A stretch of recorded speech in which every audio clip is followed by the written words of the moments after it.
Good evening, ladies and gentlemen. Welcome back to Lohaf Rink in Cheung Kwan O in the beautiful city of Hong Kong, Special Administrative Region. I think I need to say that. It's the HKSAR, Hong Kong, China. We are in the eastern side of Hong Kong, and in this fabulous shopping center, we have the Lohaf Rink. Thanks for their support to our HKL, our Hong Kong League. Tonight's game, organized by the Hong Kong, China Ice Hockey Association, supported and sponsored by Gatorade, Puck Empire, and Hockey Worldwide. My name is Scotty Yang, alongside with Mr. Timmy Poon, our trusty camera buddy. This is HKL Hockey. It is week 12 of the league, and we have 4 games remaining in the season. And just looking at the standings, Toro Bulls tonight playing the first game against second place Black Dragons with 2 points tonight. A win tonight, they will clinch first place overall in the regular season. Anything less than that, the Black Dragons will still have a chance. The Hong Kong Panda and Aviators, they're out of contention of first place, but they will all be still competing in the playoffs. It's just a matter of which place, which seed they would end up being. And so for tonight, Toro Bulls, don't know if they realize this or not, 2 points, and they would mathematically clinch the top place in the regular season. And in terms of players, Black Dragons and Toro Bulls both boost some of the best players, scoring forwards and defense in the league. Rhett Wilcox, Black Dragons, he shot up in standings after the last 2 weeks. Now he's 4 points up against Eric Eustace. Eustace also 4 points up up over Hong Kong Panda's Whitney Olsen. Toro Bulls with the next 2 slots, number 4 and number 5, Bob Ngan and Connor Quinn. Black Dragons, Ben McCaskill and Ryan Wong takes number 6 and number 10. Toro Bulls, Jordan So played just 8 games, but still ranked number 9 in overall standings. And I think I'm happy to report that these standings will update after today's game. I did a little programming with the assist of my beautiful personal assistant, Miss ChatGPT. I don't know how well it's going to work, but it's progress. Sorry, we still don't have stats for goalies. Not that I'm discriminating against goalie. I'm a goalie as well, but it's just I'm the only one working on all this. So let's hope it works after the game. And tonight's first game, the Toro Bulls versus Black Dragon. Toro Bulls in white, Black Dragons in black. And that's the start of the game. Going in, Rhett Wilcox continuing his awesome streak of point scoring. And if you look at his stats, his monster stats, it's 52 points over 11 games. That's more than 5 points a game. And if he's playing in the NHL with stats like these, I don't know, he might be making like 20 million, 30 million per year US. And that's how good he is. Eric Eustace, also awesome. He plays as a D, and he's a top scoring defenseman in the league by a long stretch. Whitney Olsen in third place, plays D sometimes. He plays as a forward sometimes. So he's not a pure D when you compare him to Eric Eustace.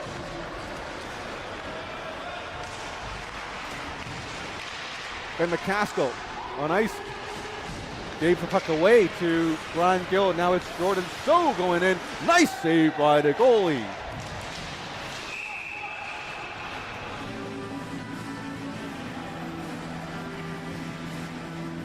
Goalie for Black Dragons tonight. He's off the camera right now. There you go. Number 1, Rexton Chui. And playing for the Toro Bulls, it's Forrest Chung. And going into the box is number 27 for the Black Dragons. He's gone for 2 minutes. That's captain and GM Ben McCaskill. And so the Toro Bulls will enjoy an early power play over the Black Dragons. Dragons gets the puck. Maven tries to shoot the puck down the ice. Blocked by the Toro Bulls. Kept it in the zone, but Brendan Lui squeezed it out into the neutral zone. Now Jordan So, Mr. Assist, comes in with the puck, sends it to the left to Bobby Yan. Yan back to Jordan So.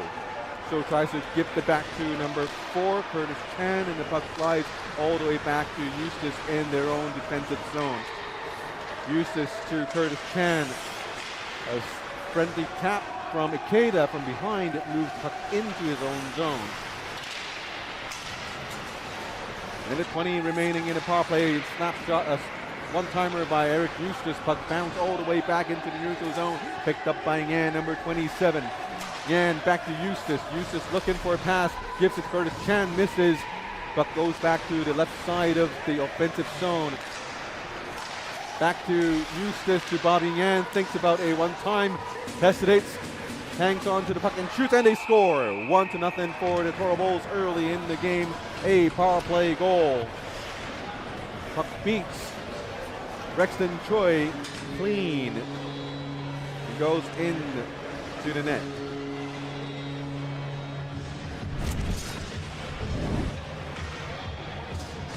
Here's Bobby Yan. No shot there, and then there goes the pass to Jordan So, tap in from the far post, giving the Toro Bulls the go-ahead goal at 17:30 in the first period.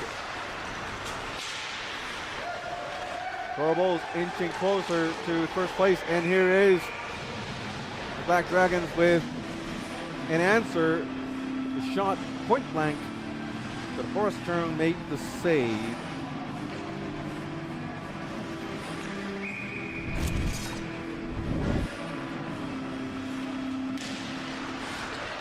Here comes the shot. The shot was positioned a little too centered for the goalie, and it made for an easy save for Horace Chung. Here's McCaskill with a shot, saved by Chung.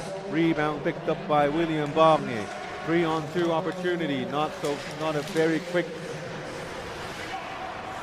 attack from the Toro Bulls, and they ended up giving up the puck away. Curtis Chan picking up the puck in their own zone. Shot and a whistle, with the referee pointing at a Black Dragon, signaling for a hooking call.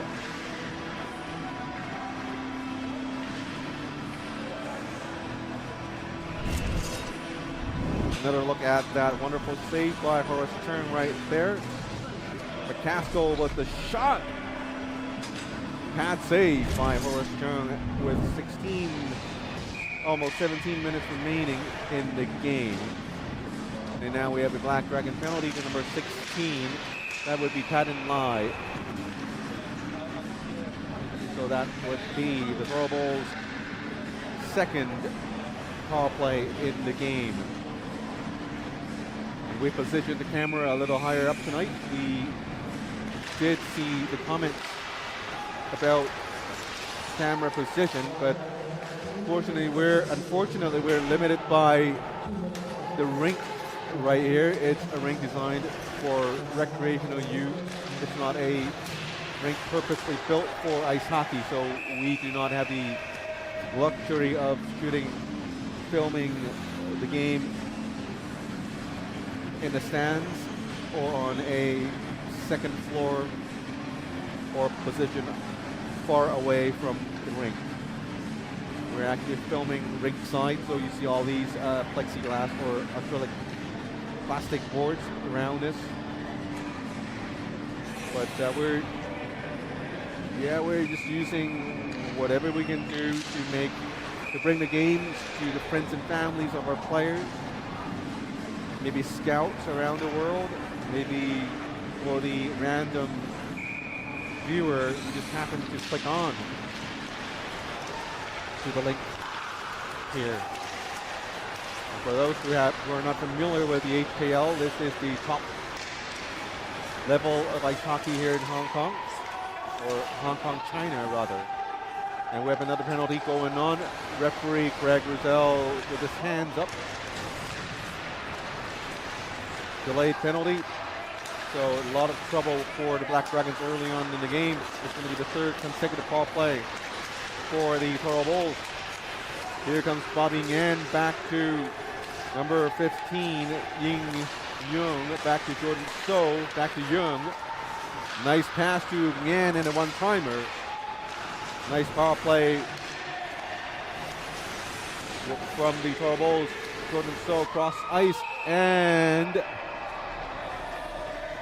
puck goes into the net, but referee Craig Russell's waving it off as he signaled it's a kick in by the Toro Bulls.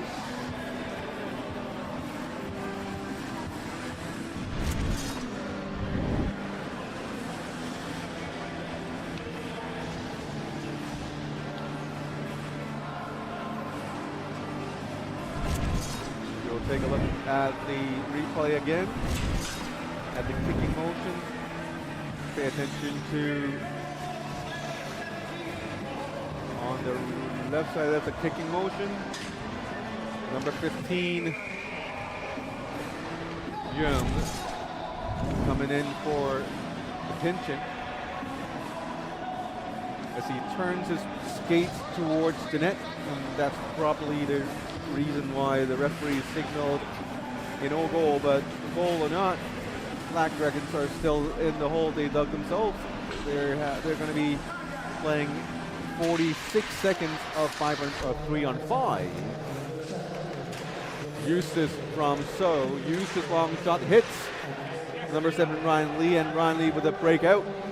Ryan Lee with 3 white shirts behind him, doing everything he can to delay the play for a bit. Good job there as he took about 20 seconds off the power play clock, or the penalty clock, rather. Here's McCaskill, back to Ryan Lee. Lead in no hurry now is Ryan Wong, fires it down the ice. Horace Chung tries to play the puck with his stick. I think the puck took a weird little bounce. It was a scary moment for Horace Chung, the goalie there. 1:09 in the remaining in the power play, and they are now playing 5 and 4.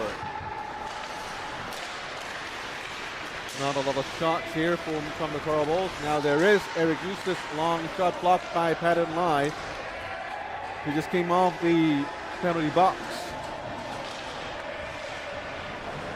Again, long cross the pass to Brian Gill.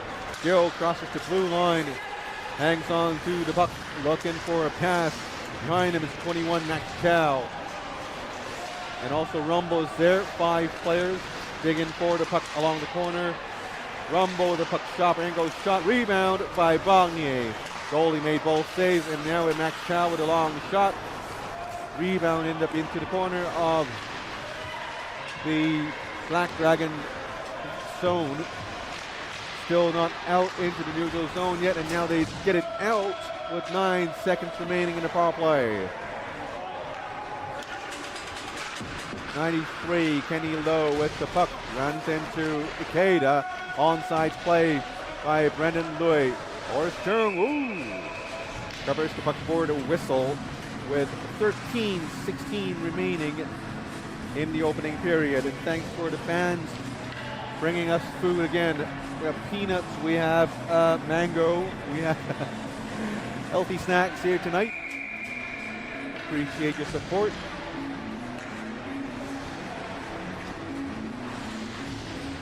Sometimes here at Loas Rink, it's great to have all these interactions with players, parents, and fans from all over town. We do get the occasional visits from overseas visitors.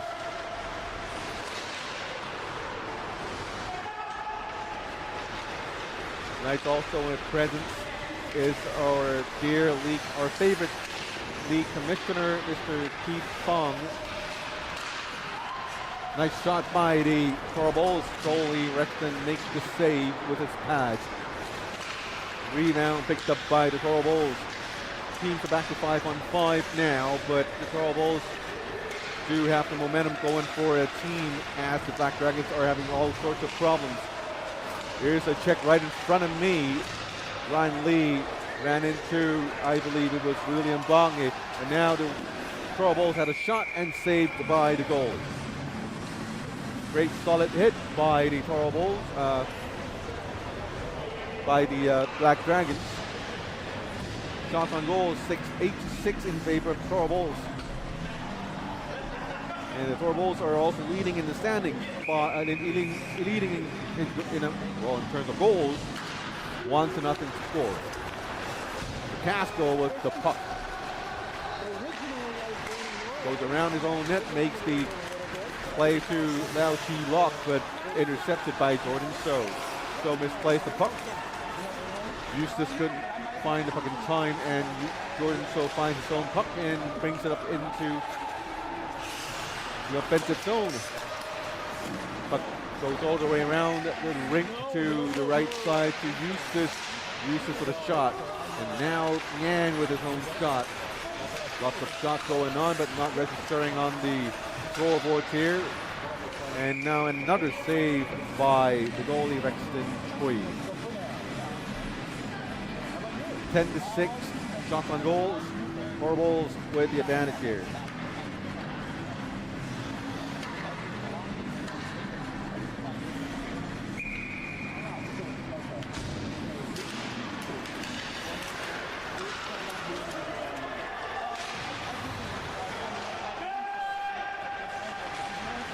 Lots of physical play early on in the game. Court play. And a good checking game so far. Things looking clean. Eustace with his magic. Weaving it. Oh, nice goal. Weaving it all the way in. Up close. And finally getting the puck in to the net there.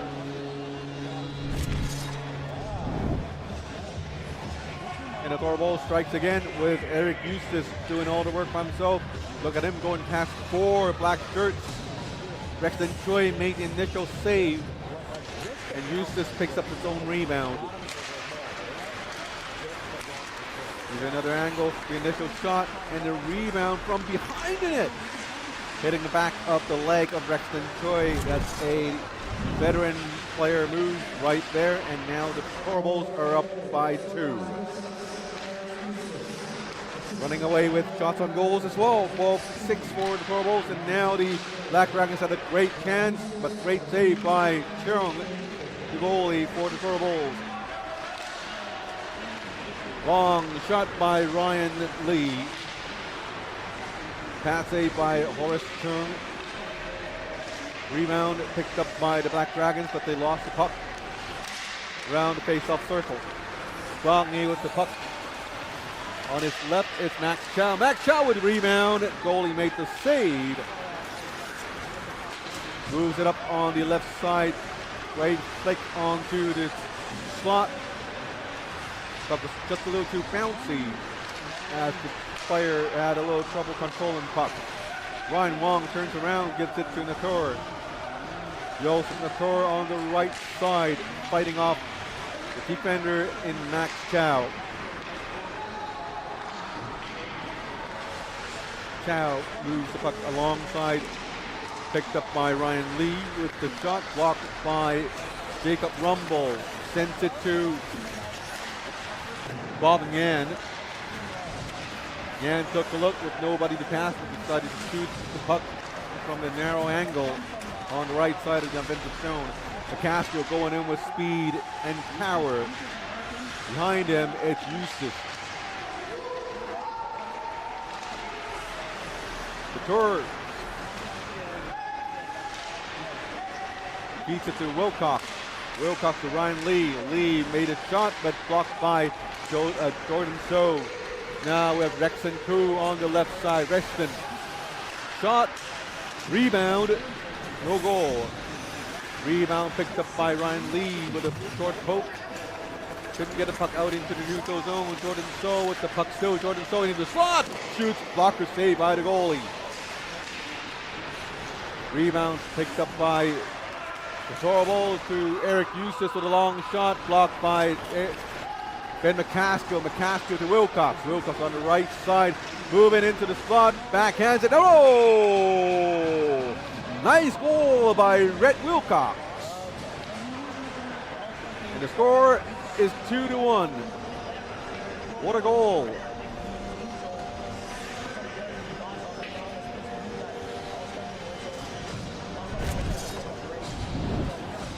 And that's the reason why he's the top scorer here in the league so far. Look at his moves. That's a first move. And gets into the net. Fakes out the goalie completely. And just dangles his way into the empty net. And here comes Lau Chi Lok. Nice pad save by Horace Chung. Score now is 2-1. It's just a one-goal game as the Black Dragons finds their way back into the game. Here is Kenny Lowe, number 93, on there from center. Moves it to the right side for William Bognier. Brendan Lui in center, moving into the left side. Ikeda picks up the puck, and now it's an offside call as number 98, Isaac Chan, could not get back behind the blue line in time to clear offside. Ikeda, Brendan Lui, and Lau Chi Lok facing off for the Black Dragons here. To the left by Lau Chi Lok. Sends it to the goalie. Horace Chung made a pass save. Black Dragon, Lau Chi Lok right in front of the net. Cannot get past two white shirts. Ikeda tips it to Lau Chi Lok. Lau tries to give it back to Ikeda. Ikeda wasn't in position. He was in front of the net instead. Ikeda picked off by Brian Gill. Gill moved in for 4-on-3. Gill from center to the right, circles around the net. Nobody passed to, so he brings the puck back behind the net. Bognier with the puck. Here is number 23, Darren Hines.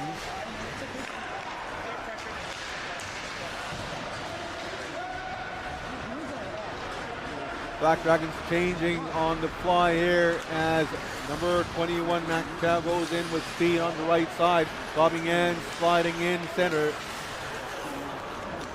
Young, the defender, pinching in, taking the puck from behind the net. Bobbing in, filling a spot, covering for SD. In front of the net is Rex Koo, tries to shoot it. Deflected by Pattern Live. 6:36 remaining in the opening period, a one-goal game. Shots on goals, 18-10 in favor of the Bulls. Black Dragons from behind the net comes out, rounds the net, sends it to the right side, intercepted by Rex Koo. A 3-on-1 to Rex Koo. Rex, no shot to the left side, bangs it in, and the Toro Bulls regain their 2-goal lead. Nice bang play by the Toro Bulls. Not a good play by the Black Dragons, and it gave the puck away for the turnover. 3-on-1. Everyone patient here. Rex Koo looks like he's going to shoot. Spins it to the left side at the last minute. I believe that would be Jordan So. Tapping for the tap-in right there. All three forwards had a touch of the puck. It's a good team effort in that goal. Now the score is 3-1 for the Toro Bulls. Under 6 minutes to go in the opening period.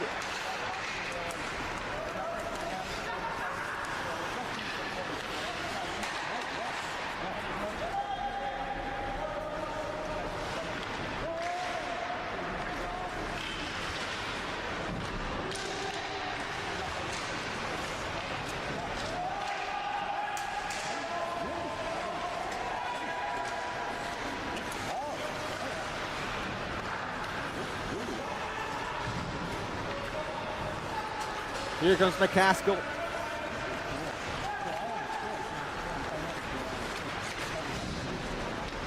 McCaskill still on the left side.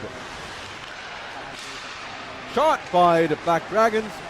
Back to McCaskill. Long shot and held on to by Horace Jones.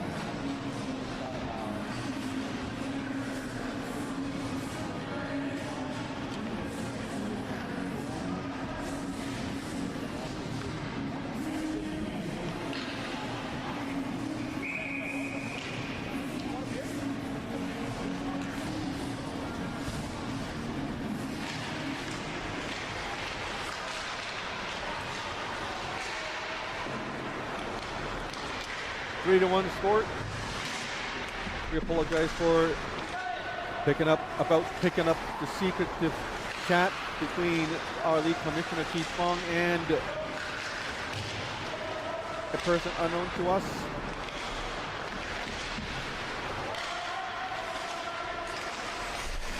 (3-1) to score, 4:30 remaining, and another save by Horace Turn right there. Shot on goals, 19-13. Seeing the Black Dragons coming back into the game a little bit here, but they're down by 2 goals again.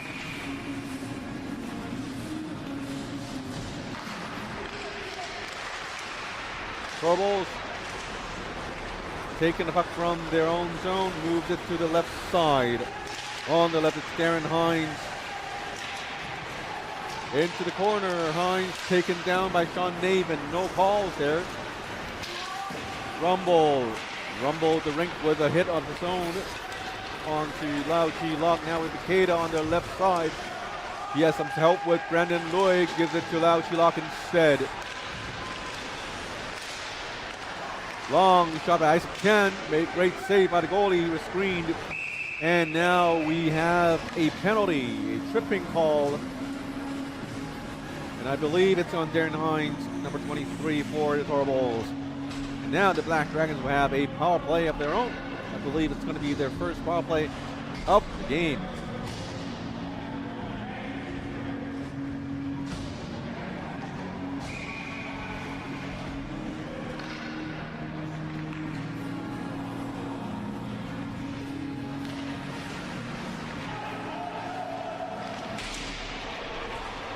Two minutes on the clock. Torballs able to send the puck down the ice, still a few precious seconds off the clock.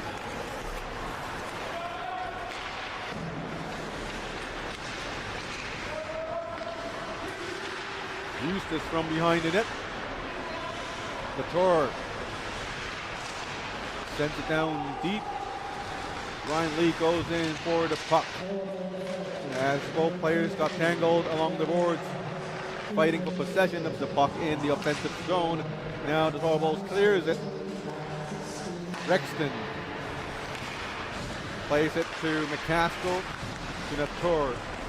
Latour tries to feed it to Wilcox, but it wasn't in a very good position for Wilcox to get to the puck. Centering attempt by the Black Dragons. Not much going on in this power play. 1 minute gone. Ryan Lee with a long shot. Blocked and deflected into the corner of the Bulls zone. To the left, centering pass and shoots. Goalie makes a save. McCaskill with a shot through traffic and saved by Chung. 40 seconds remaining in the power play. 2:29 remaining in the first period of the game.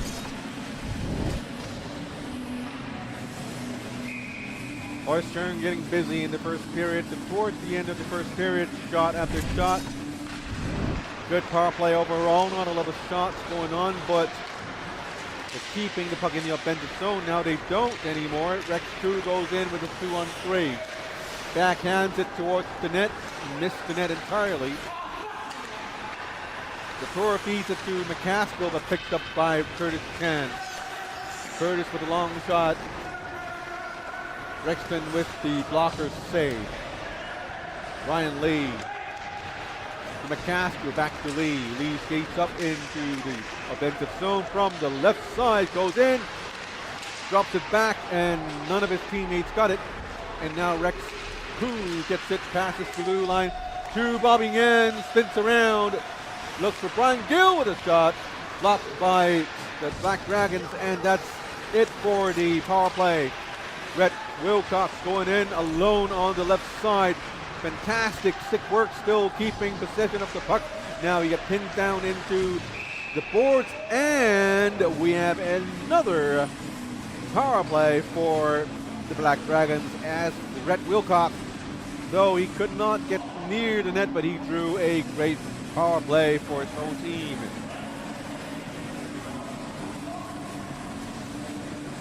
Curtis Chan was forced to pin Rhett Wilcox down into the boards.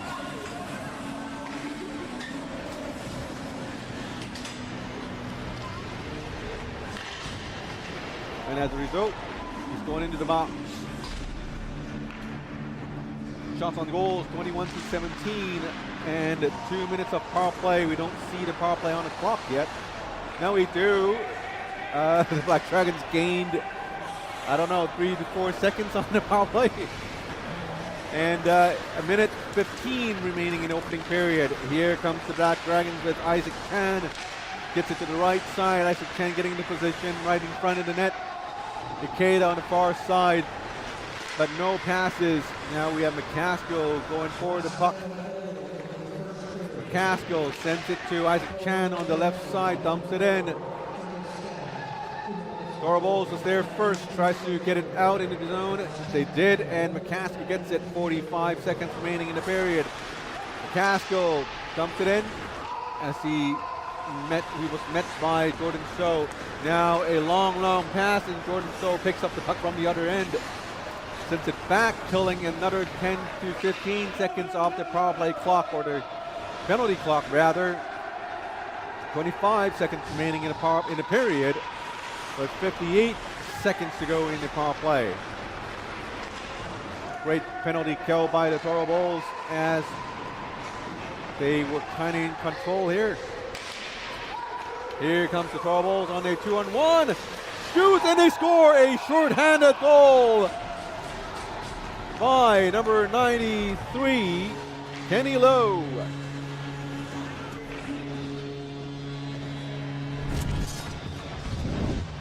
A short-handed goal, number 93, as he picks up the puck. It's a 2-on-1. Sees Jordan So on the left side. So's all open, but there is Sean Nabin in between So and Lowe. Great combination. Kenny Lowe and Jordan So. Kenny Lowe decided to shoot the puck himself and gets the puck just behind the goalie in Rexton Tui. And that would do it for the first period. 4-1 the score. We'll take a short break. When we're back, we'll bring you period number 2.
Welcome back, folks. We're back with more HKL action.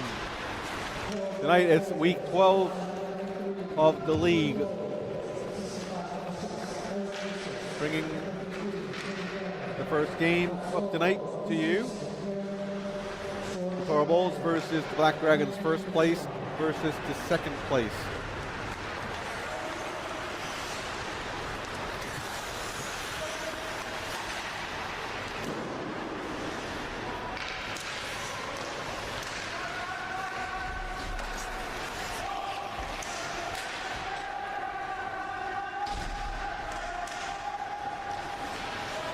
4-1 to score. Shots on goals after the first period, 22-17 in favor of the Toro Bulls.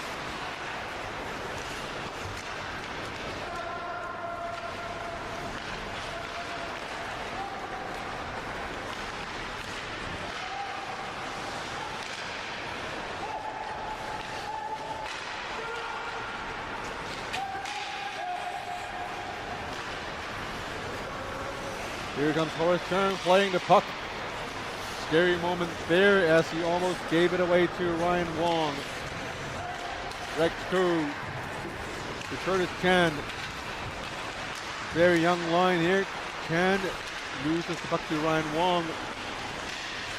And here is Eric Eustace fighting for the puck past the blue line. He gets it. Drops it back to Rex Koo as they try to flip the puck out.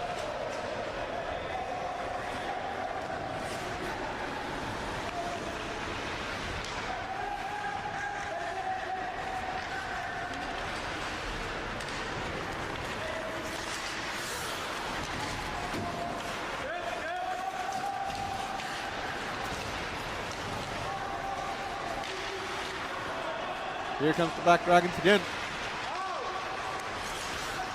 Anthony Wong, number 92.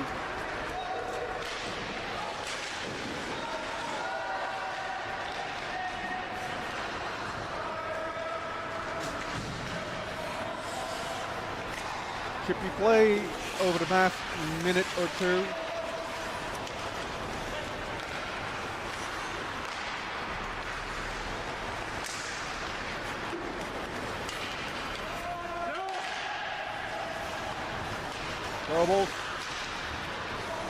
Both teams having problems putting together any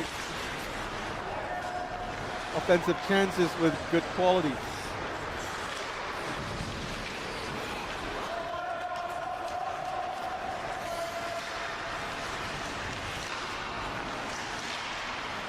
Shot, block, and another shot. This one saved by Horace Chung. Tonight's game brought to you by Gatorade.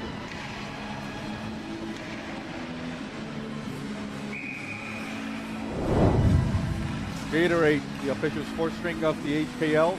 Quench your thirst with Gatorade.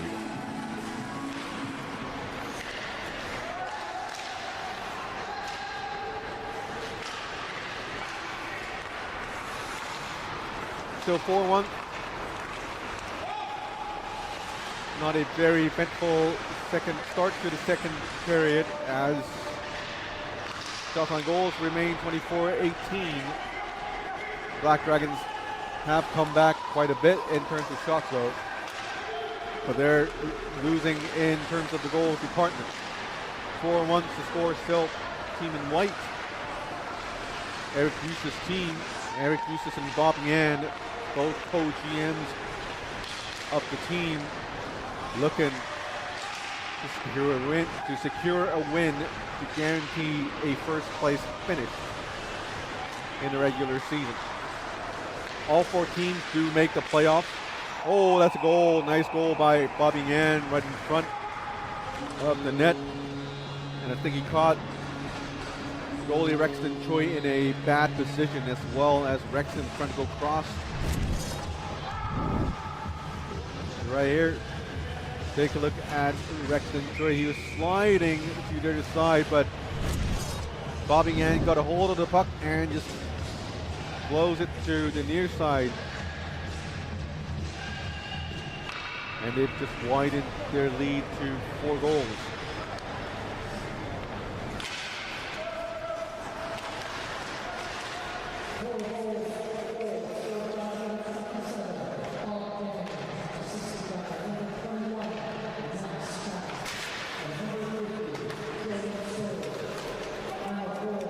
Black Dragons with the puck, sharp angle shot, goalie made the save.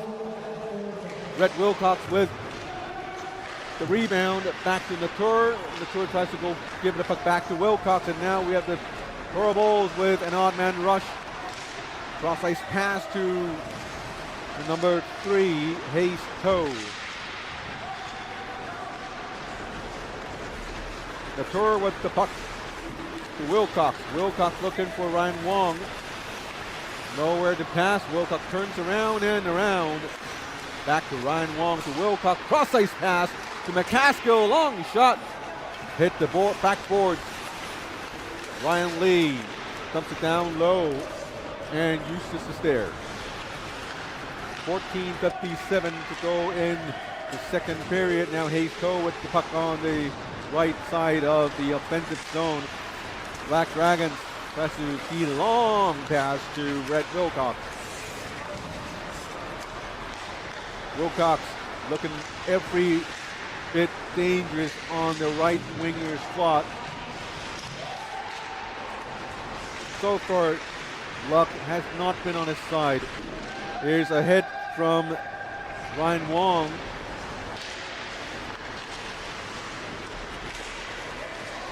Here's Ryan Lee. Lee to Wilcox. Wilcox moves in. Back to Wong.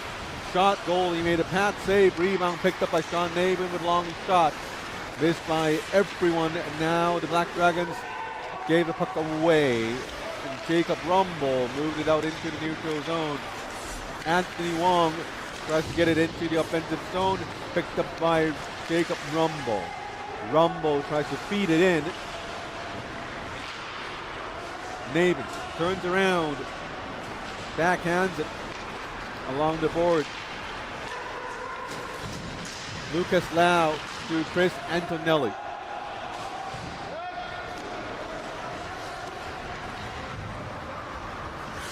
Lau going for the forward check. Long pass to Bob Yan.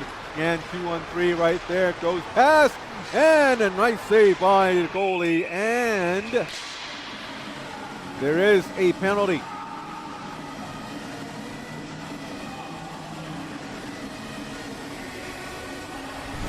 Sean Navin going into the box. Nice chance by Bob Yan right there. Rexton Choi made the great save, but at the same time, Navin picked up right there. A little hook there. And there he goes into the box for 2 minutes. Now we'll see if the Toro Bulls can run away with the score. Now leading by 4 already as we go near the midway point of the game. 13 minutes remaining in the game, 1:40 remaining in the power play for the Toro Bulls. They're definitely not in a hurry. Bob Yan to Eustace. Curtis Chan moves into the offensive zone. Ran into the boards by the Black Dragons. Rex Cruz. Eustace in a good position. Nice pass. Shot by, shot, wrong button there. Shot by Bob Yan. Sorry, I didn't mean to play this replay again, but it's there. See if I can get to the last play right there. Eustace. Nice feed to Bobby Yan. And a great save by the goalie yet again. 5-1 is the score. The Toro Bulls widening the gap in terms of shots on goals as well as the goals scored in the game. Still a minute to go in the power play. Now have Eustace circling around, spinning around, moving the puck down low. Jordan So on the right, back to Curtis Chan. Chan moves in and gives it back to Bobby Yan. I just noticed Bobby Yan and Ben McCaskill wears the same number 27. Both players crucial to their team. Here's Curtis Chan with a shot. Toro Bulls controlling play in the offensive zone. 15 seconds to go in the Black Dragon penalty. See if they could hang on and for another 8 seconds. But the Toro Bulls are relentless in their offense. Here comes Sean Navin out of the box, going straight into the bench for an attacker. Lau Chilok on the right side. Almost a 2-minute minor, bench minor. And now we have Jordan So with the shot.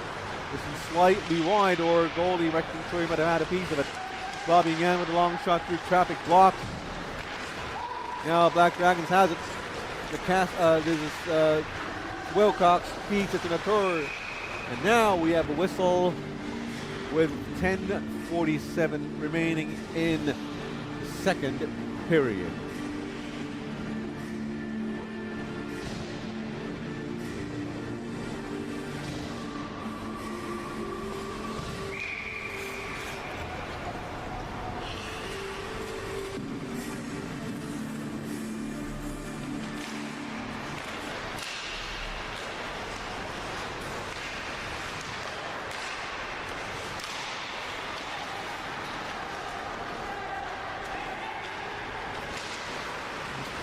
.33 to go in the second period.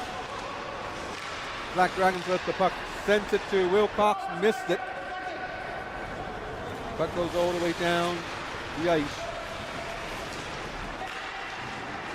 5-on-5 play. Hayes Cove, nice feed to Brian Gill, long shot. Goalie made the save with a shoulder or elbow and deflected the puck out of bounds. Face off in the Black Dragon zone.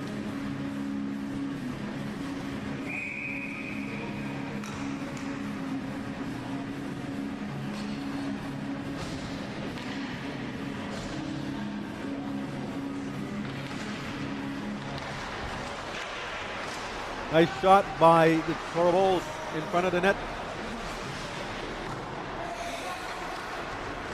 Ryan Wong, Black Dragons feeds it to Warren Lee. Wilcox tries a cross-ice pass, deflected up into midair. Puck bounce back to the Black Dragons.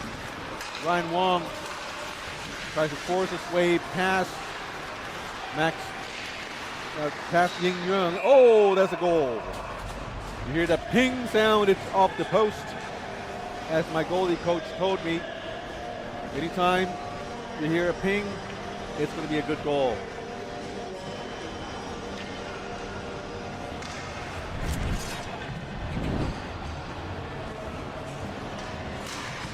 Here's Rhett Wilcox. And right there hitting the crossbar. 5-2, and all of a sudden, Black Dragons are back into the game. Just as they always do.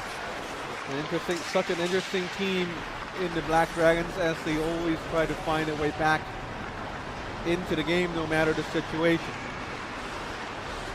They're still down by 3. Here comes Ben McCaskill. McCaskill moves in with a shot. Oh, nice defensive play by Eustace. McCaskill still has his puck, showing off his fantastic puck handling skills.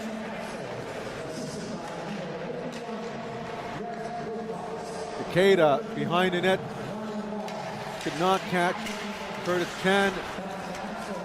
But Isaac Chan poked the puck loose. Takeda with the puck shot, saved by the goalie. Rebound picked up by the Corvallis. 31-24 to shot on goal count. 5-2 to score, with the Corvallis leading still with 3 goals.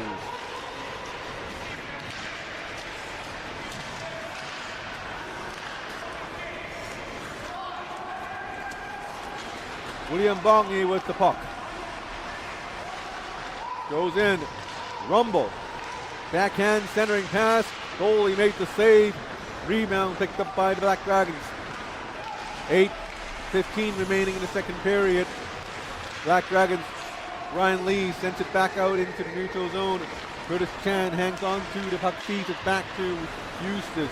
Eustace sends it to Rex 2. Drops it for Bob Yan. To Jordan So with a one-timer saved by the goalie.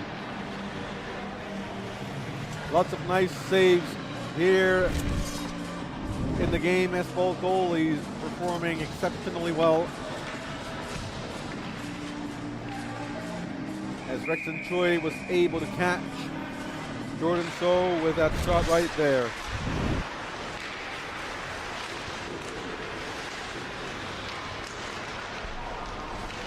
A whole bunch of players bunching up in the corner. Puck got knocked loose, sent to Max Chow. Jordan So with a long whipper.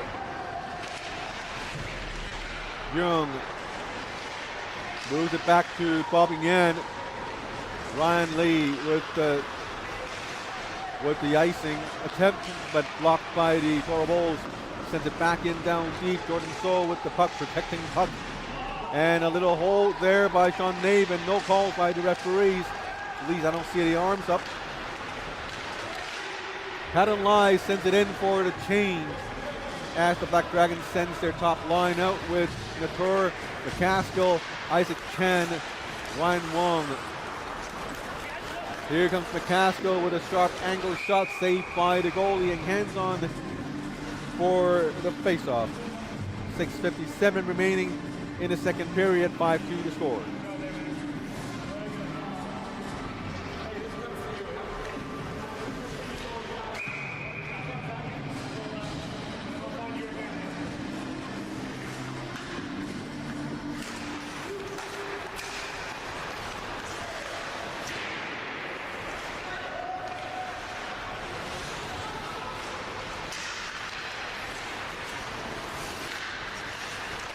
Wilcox from behind the net finds Natur. Natur feeds it back to Wilcox. Wilcox moves in closer and closer, getting more and more dangerous. Isaac Chan, long shot through traffic. Wide. Wilcox picks up the rebound to Natur, and Natur loses the puck to the Toro Bulls. Here comes the speedy Toro Bulls, and play was broken up by McCaskill on his own blue line. 5-2 still the score. McCaskill tries to send it to Wilcox. Icing waved up by our favorite linesman, Timmy Tweed.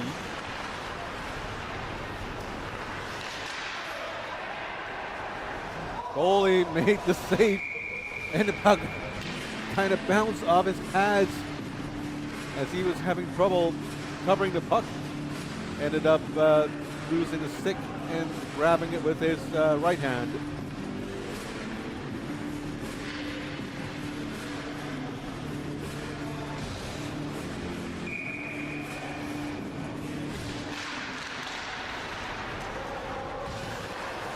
Toro Bulls picking up the face-off.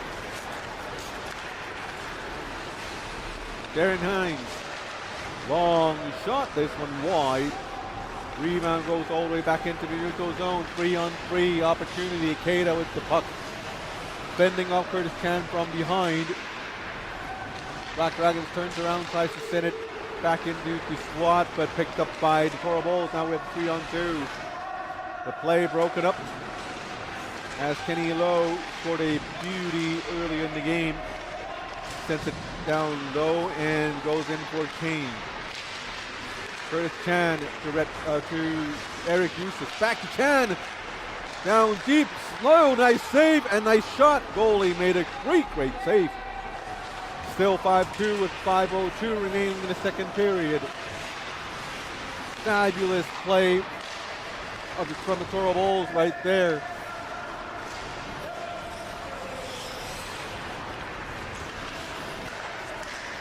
Botnick.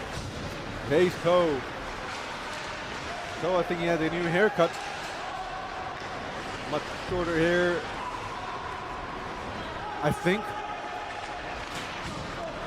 He used to have these, what do you call it, dreadlocks? Yeah, braided stuff. I don't have hair, so I don't know much about styling and stuff. But no, the dreads. No, I dread about my hair. I don't have dreads on my hair. Here's Max Chow with a shot. Nice save by the goalie, but the puck is still loose. Rebound picked up by the Toro Bulls. Puts it back into the neutral zone. 4 minutes remaining in the second period. Both teams chanting and cheering on for their players on the ice. Toro Bulls hangs on with the puck behind the net. Waiting for the regroup. Young to Max Chow. To Bob Yan. Yan smooth skating in, then it drops it back for Max Chow picked up by Ben McCaskill. McCaskill, number 27, goes into the zone. Long shot. Great change in time as well. Pattern line going in. Coming out is Ryan Wong. Wong gets the puck immediately after he comes back out on ice. And now Max Chow gets it out into the zone, and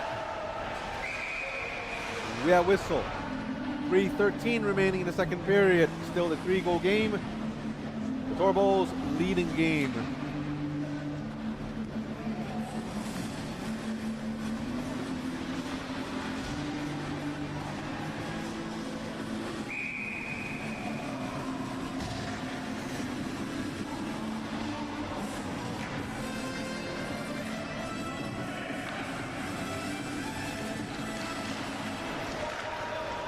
Ryan Lee with the puck, a long shot through traffic. Goalie made the save. Right, dead center. Face off again on the left side of the goal zone.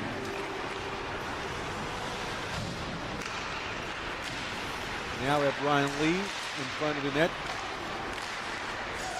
Keeps it in, onside, but puck picked up by Curtis Chan. Wilcox, good hustle play. The play was broken up eventually by the Torballs. Rex Crew going in, looking for Bob Nyan. Sends it to Bob Nyan, but he couldn't do it. Sent it across ice. Had to go around behind the net. Jordan So powers through on the right side, goes around the net, spins around, loses the puck to Wilcox, gets it back. So to Rex Crew. Long slap shot by Eric Eustace, and the goalie held on to the puck, I think.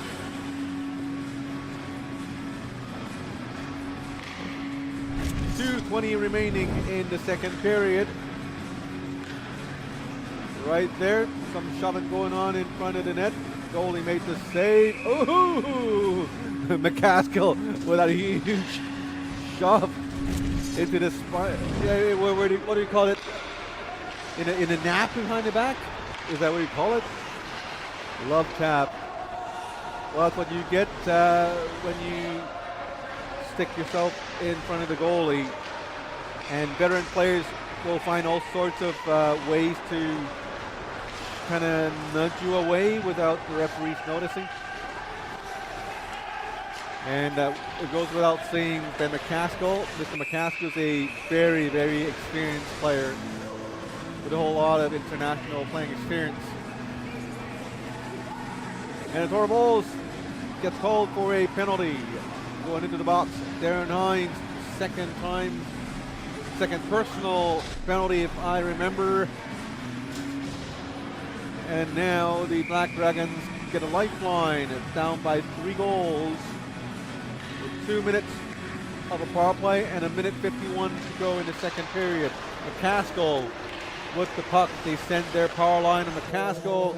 Wilcox and Nator out with Ryan Wong and Ryan Lee.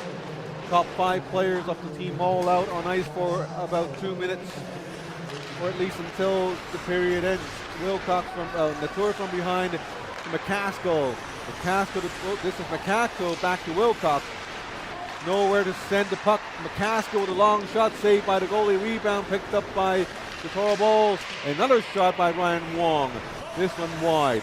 Ryan Lee sends it back to Nator and finds Wilcox on the left side. Ryan Wong centering pass to Nator, brings it back behind the net.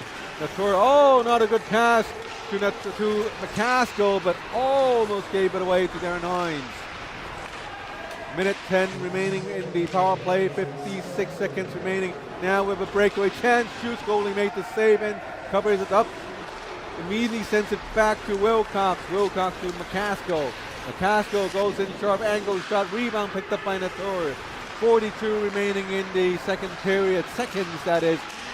And McCaskill scores. And I told you, they will find a way.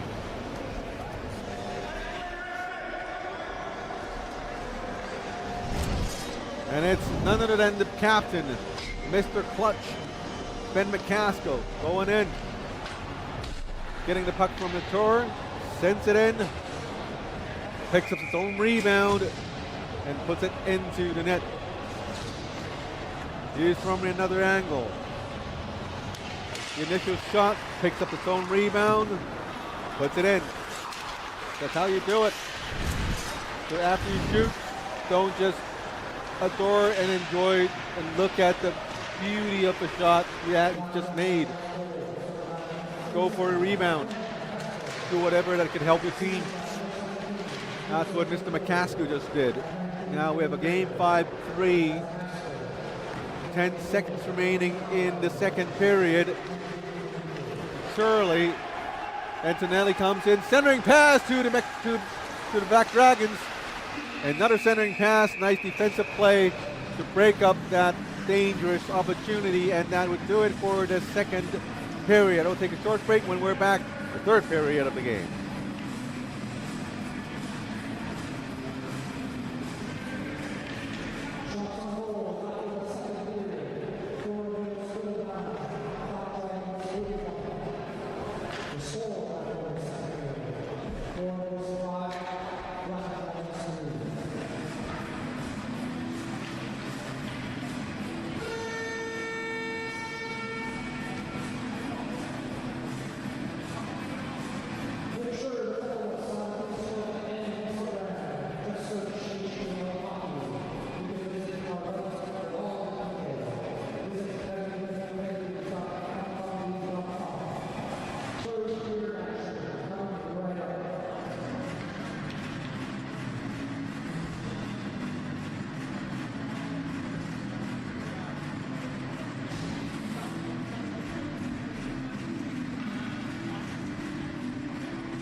Third period of play is in action.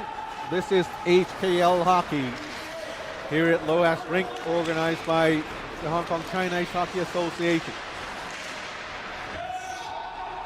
This will be the last game for this year. I don't mean the year 2026. It's going to be the year of the snake. In a week or so, the Chinese community would be welcoming Chinese New Year, or Lunar New Year as some may call it, in other places in the world, and we'll take a month-long break. Our next game is going to be on March the 9th. Wow. Yeah, because we'll have our traditional Chinese New Year break, and then the first week of March here in Hong Kong we'll be hosting the IIHF World Championships. That's the U18 division, Division 3B, I think. So that would be from the 2nd of March to the 8th of March. So everyone around the hockey scene and the association will certainly be, I wouldn't say busy, but would be really enjoying the events. And right now, everyone in the association and also Power Play Sports and Entertainment, we're all preparing for the tournament. And here's a shot. Goalie's definitely prepared for the shot. As he hung on to the shot.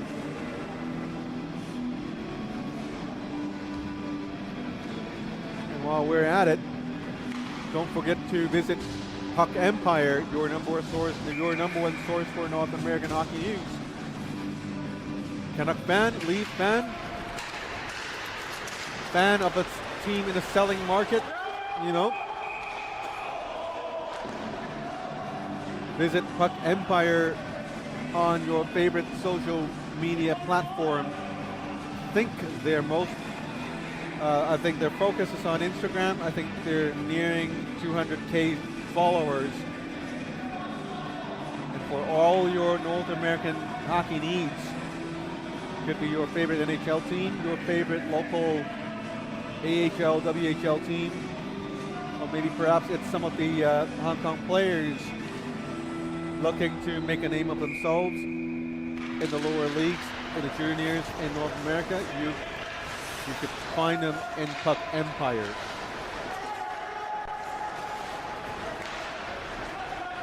(5-3) to score a 2-goal game. Black Dragons definitely a chance to come back. And do remember the Toro Bulls need 2 points from this game to clinch first place overall. I'm not sure if we have a special award or trophy for that, like a President's Trophy.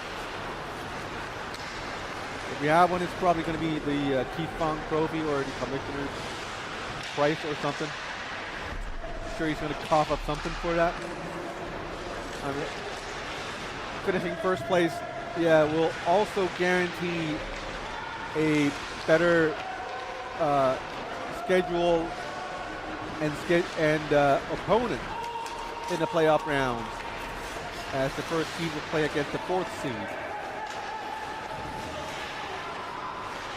And in this league, if you win in regulation, you get 3 points. Win in overtime, you get 2 points. Do correct me if I'm wrong, but I think I got it right. Probably get it right, but you can never be so sure when you're, aging like I do. Men, when you go past 45, like you go downhill, you get straight downhill. My wife's been feeding me all sorts of supplements, like with big, huge writing on the package that says 50 plus. I mean, I don't need to remind myself of my age every single morning. I have no idea what I took. And if I don't remember stuff, it's probably due to pills every morning. I don't know. 5-3 to score. The number 5 is pretty sensitive to me right now. The stoppage in the Black Dragon zone as I continue to talk about my own age. Probably the wrong platform to do this. I should maybe resort to my own social media platform. But 5-3 to score, and now Toro Bulls runs into penalty trouble again. 66, that would be Jacob Rumble. Going into the box for 2 minutes. As the Black Dragons have a power play with 16 minutes and change remaining in third and final period. A goal here would make them really happy, I would say. And it would immediately elevate the pace and intensity of the game with a power play goal right here. But first they need to get the puck in and keep possession of it. Now they do. Can they find McCaskill? McCaskill going into position. Long shot, goalie made the save, rebound, and picked up by Jordan So.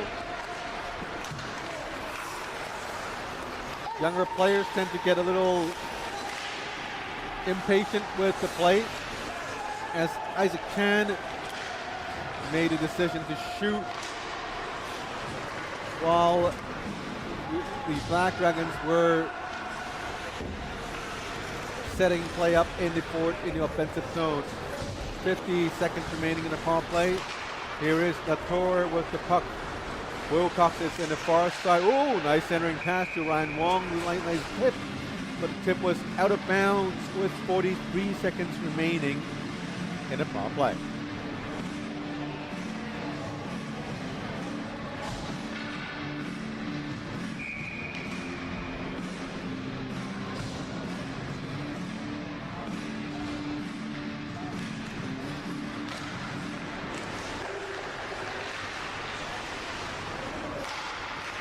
Face-off picked up by the Toro Bulls, sent it down the ice.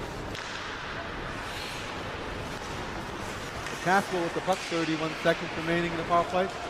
Ryan Lee goes in deep. Ryan Wong on the side, no pass. Oh, he did pass. Goalie dived for the puck and he took out his own player in the process. That would be Rex Koo. And Red Wilcox gave him a friendly tap right there. Well, Rex Koo is a tough player.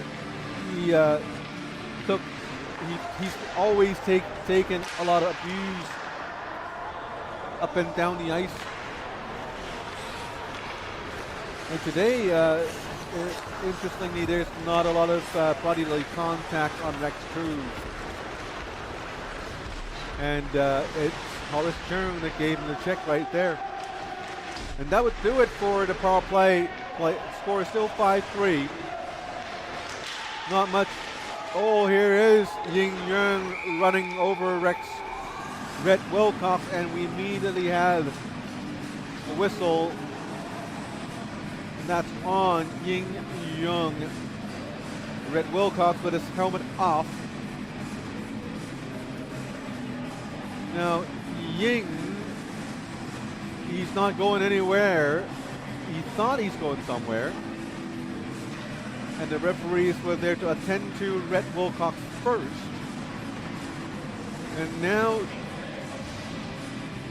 Ying is going in the box, but what a gentleman. Before he went to the box, he picked up the stick for Wilcox, handed it to Ben McCaskill before heading to the box. So that pretty much tells you he didn't mean it. But it was an interesting moment. Yeah, he's a nice. I was thinking, well, Ying, he's always a nice, chill guy, and with the Red Wilcox, his helmet off and everything. Oh, nice long shot by McCaskill. Saved by the goalie. Squeezed his pads tight, making the 5-hole save. Another power play for the Black Dragons. Can they take advantage of the luck?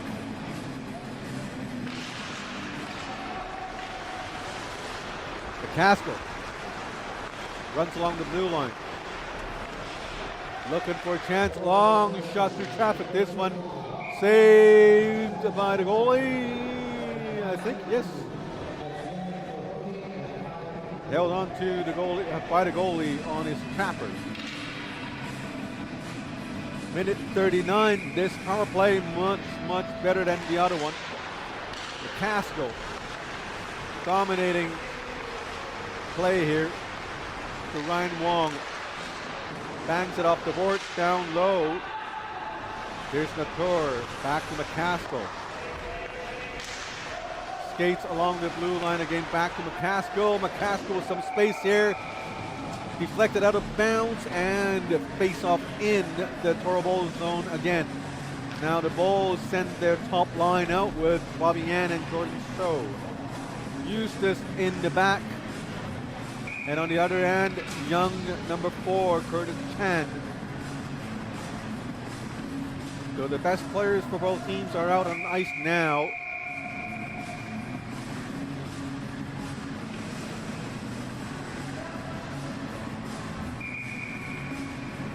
Minute 18 remaining in the power play. 2-goal game. McCaskill with the pass to Ryan Lee. Ryan Lee a little trouble controlling puck. Back to Ryan Lee, back to McCaskill on the wrong side. Back to Ryan Lee. A lifty little move to Latour. Latour tries to get back to Ryan Lee, and they lost the puck to Eustace. Eustace with a shot went far post, this one wide. I just saw Wilcox walking behind me with a drink in his hand, taking time to refuel with a nice cold Gatorade. Surely has to be a Gatorade, unless it's not, but it has to be. Isaac Chan, 20 seconds remaining in the power play. Brandon Lui without Chi Lok.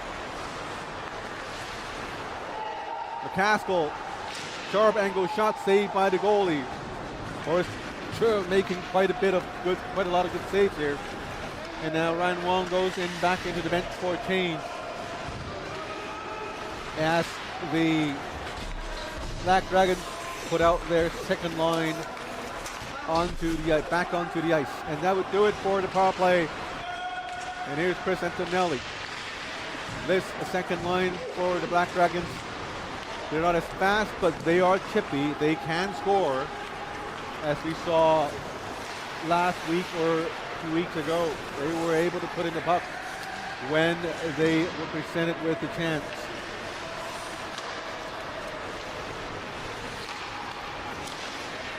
To Bob Yan, centering pass, blocked by Lau Chi-Lok. Antonelli with the puck, stopped, glides, still with the puck. Moving it back to Sean Navin. Navin to Isaac Chan to Lau Chi-Lok. Oh, that would be Lucas Lau, my apologies. Lucas Lau Chi-Lok now. To Lau Chi-Lok. Lucas with the check. Able to break up play. McCaskill still on ice. Very long shift for him. Going to hop on ice soon for Wilcox, I presume. He's still on. Under 11 minutes remaining in the period. 43-35. The shot count in favor of the Toro Bulls. Long shot by McCaskill. Still playing great. The goalie, Horace Chung. Curtis Chan, another shot. Also playing well, it's Rexton Choi. Number of shots between the two teams separated by just 7. As the Black Dragons made up some ground over the last 2 periods and a half. As well as the goals, they were down by 4 goals at one point, and now they're just down by 2. Are they going to make this game even more interesting? We have 10 more minutes to find out. The Toro Bulls able to send it down the ice, icing wave off. There's Ryan Lee. Lee to Wong, to McCaskill, flips it to Wilcox. The Toro to Wilcox, tries to center it for Ryan Wong. Deflected by Ying Young, number 15 for the Toro Bulls.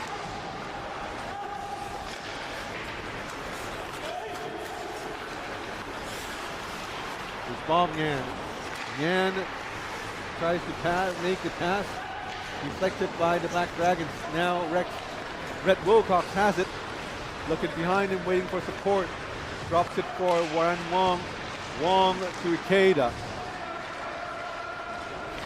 Puck was still in midair by the time it reaches Ikeda. So there was no shot, and now here's the centering pass by the Toro Bulls. Goalie made the save. 9-14 remaining in the final period of the game. 5-3 to score.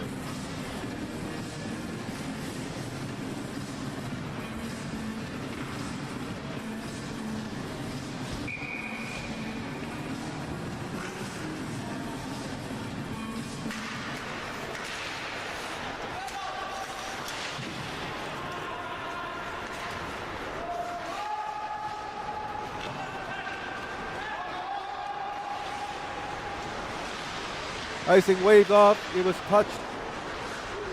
Sean Navin, great effort keeping the puck in the offensive zone. Nikeda, oh, what was that? It was a hip check. Here's another hip check attempt by Isaac Chan, but instead he was taken down by Bob Yan. Jordan So to Bob Yan. Yan going in! No goal! Great save by Rexton Choi. Wonderful save. Unfortunately, I forgot to press the button as I was too excited. So no replays for you guys at home.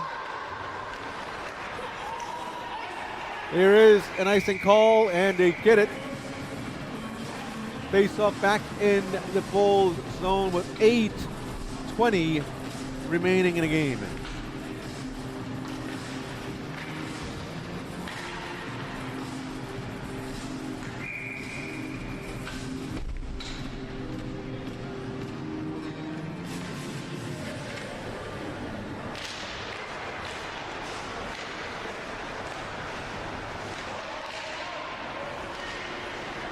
Bobian with a nice flip pass to Jordan So, but this one was tipped out of bounds.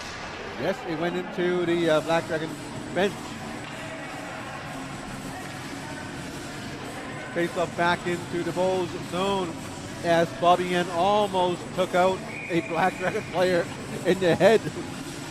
And that's why you see him apologizing, saluting the Dragon bench right there. But some good vibes between these two teams today. I mean, there were hits, there were plays along the boards, but a pretty jolly atmosphere in the rink today. But surely the mood is going to change as both teams are trying to fight to win the game. Jordan So with a point with a close range shot, this one wide. McCaskill flips it in, goes in after by himself. Wow, nice speed and power. McCaskill with the puck, looking for someone to pass. Ryan Lee on the far side, long shot. Ryan Lee with the puck goes down deep to Ryan Wong. Tries to give it back to Latour and finds Latour. No. Torbold picked up the puck. 7:16 to go in the period. Jordan So on the right to Rex Koo. Made a shot, blocked by Ryan Lee. 7 minutes remaining. Still a 2-goal game. The Black Dragons, they had their chances. I remember at least 3 power plays straight, but they weren't able to convert the power plays into goals, and now they have to deal with the consequences.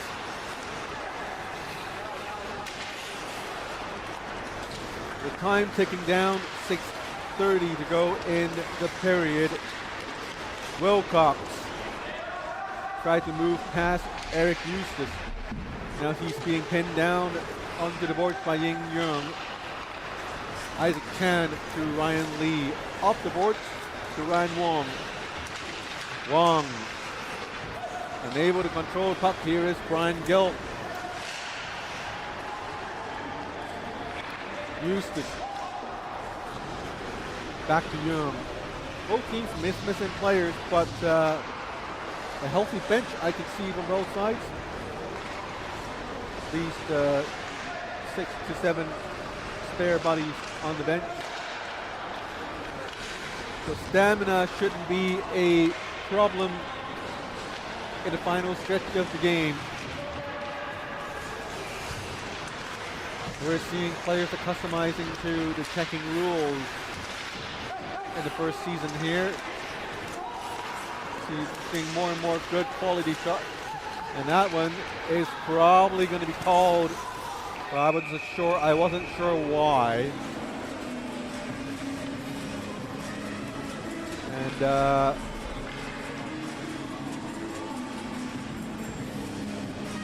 let's take a look at, and we see a shot of the check. I don't know. I'm not sure if you can see that. Was it a hook?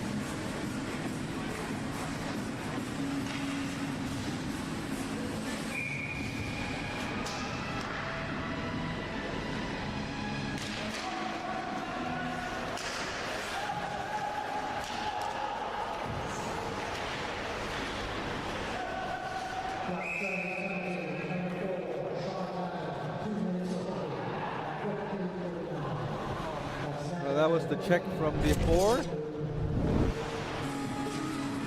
Take a look at the right side. Kenny Lowe getting the puck. Puck goes to Curtis Chan, and there's a little trip right there, and a check right here. Probably go, yeah, that was a hook right there. So Sean Navin is gone for 2 minutes. Minute 40 remaining in this penalty, but his team is still down by 2. With less than 5 minutes to go, their job of tying up the game is getting harder and harder. And if the Toro Bulls are able to send up their attacks for the next 5 minutes, they do have some cushion. Oh, nice save by Rexton Tweed.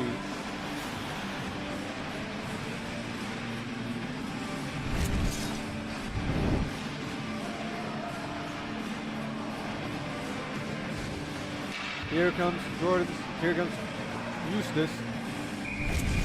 And then McCaskill and Eustace giving each other some shoves.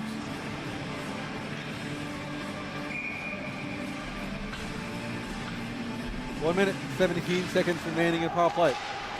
Eustace turns around, sends it to Curtis Chan. Nice play right there. Shoots, goalie made the save and covers it for the faceoff. 1:05 still to go in the power play.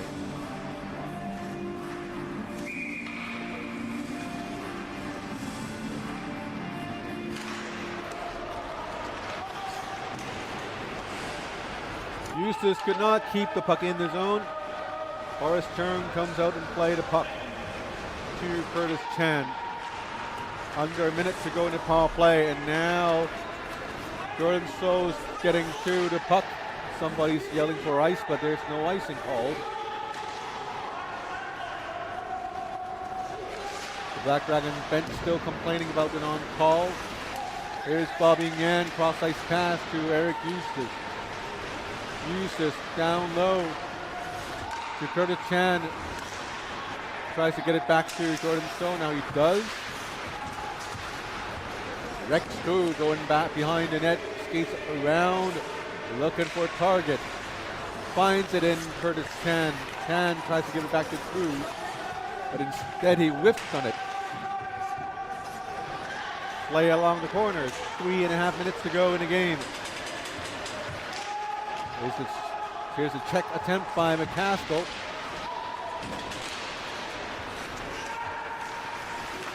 Long shot, oh, and they score.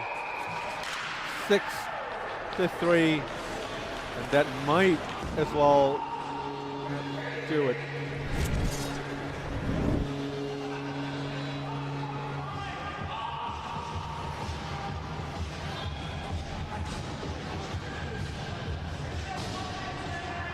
Right there.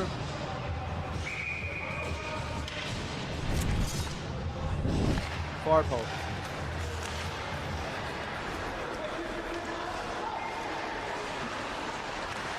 Black Dragon still complaining about the non-icing call, non-called, or the uncalled icing.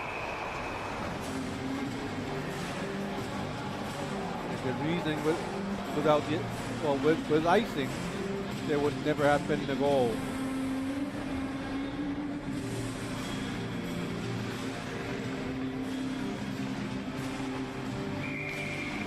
But I believe in icing or non-icing is not a reviewable play. So anyway, it's going to be a 6-3 game now. 3 goals between the two teams.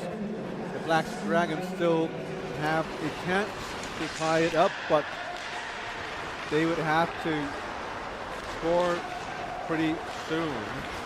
Brian Gill with a 3-on-2 to Kenny Lowe with a long shot, made a great save, and the goalie was checked.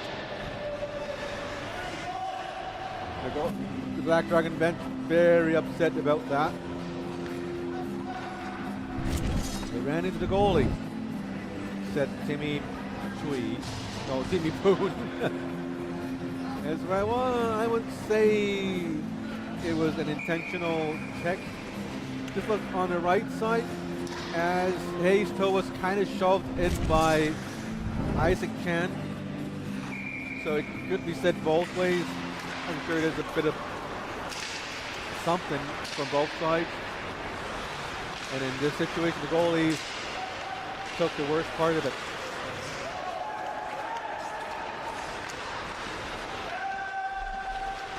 No penalties resulted from the play we've just shown just now, and 2 minutes to go. McCaskill whipped on the pass on his own zone. Regained possession. That's really good play. To Wilcox, not giving up. Wilcox moving in. Cross ice pass to Ryan Lee. Still Wilcox to McCaskill. McCaskill to Isaac Chan. Isaac batted the puck down from midair. A minute 30 to go in the game. 6-3 to score. The team in white, Horribles, leading the game. And they're on to their first regular season, what do you call it? Regular season championship?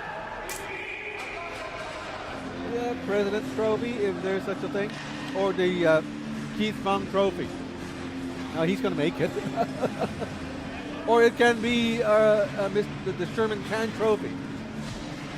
Right.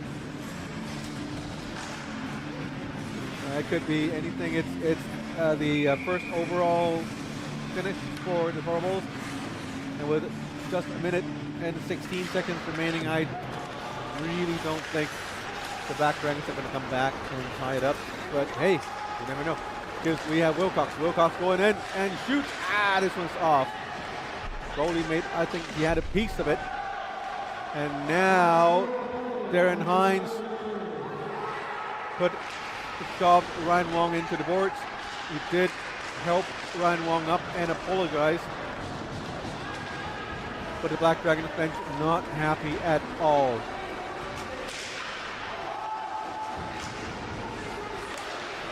The throw to Wilcox. Wilcox sends it.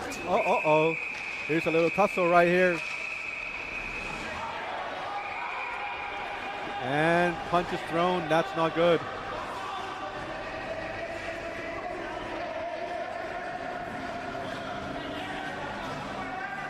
It's Darren Hines and Rhett Wilcox.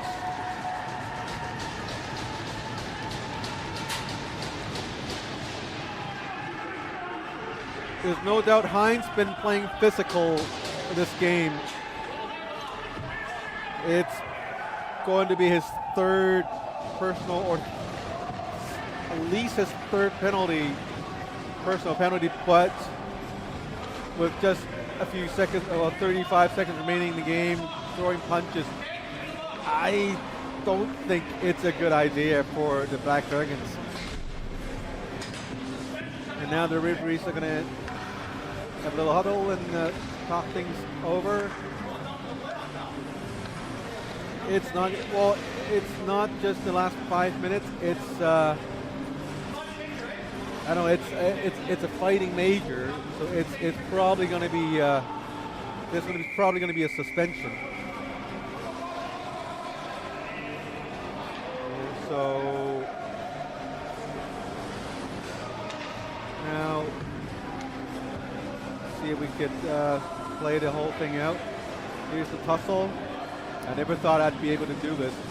Here's one from Wilcox, two. And then they finally broke him off.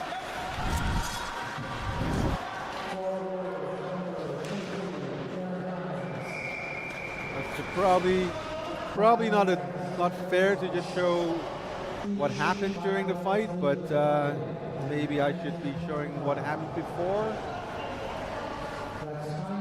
But it'll take some time for me to go look for the footage.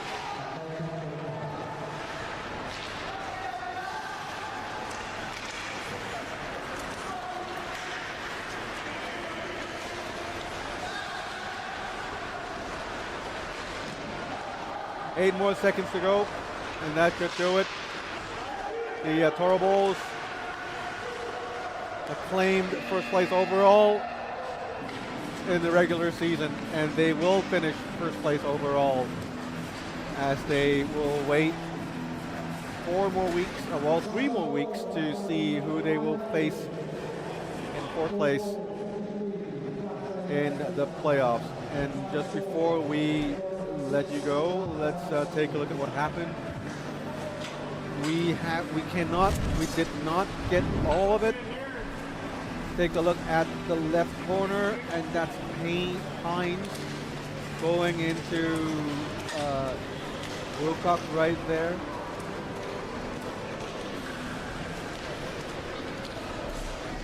And then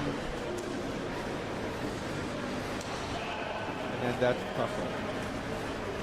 So it's unfortunate, but that's the game. 6-3 to score. Toro Bulls won the game over Black Dragons. Congratulations to Toro Bulls, becoming the first regular season champions of the HKL. Black Dragons, the Aviators, and Hong Kong Panda can all fight for second and third place in standings. And after this game, we'll take a short break. We'll go, we'll clean the ice, and once we're back, we'll bring you our second game of the night. That would be between the Aviators and Hong Kong Panda. My name is Scotty Yang, alongside Mr. Timmy Poon. Tim and Timmy's around, Timmy Poon and the rest of the crew. Thank you, and we'll see you in a bit.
ladies and gentlemen, welcome back to Zohas Rink in Hong Kong. This is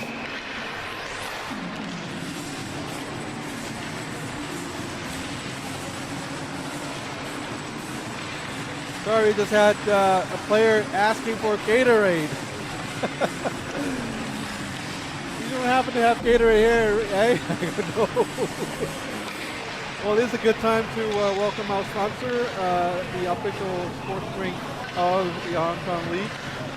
That would be Gatorade. Thanks for supporting the league and the community in Gatorade. And while we are at it, let me just quickly show you. Thanks, Gatorade. And quench your thirst with Gatorade.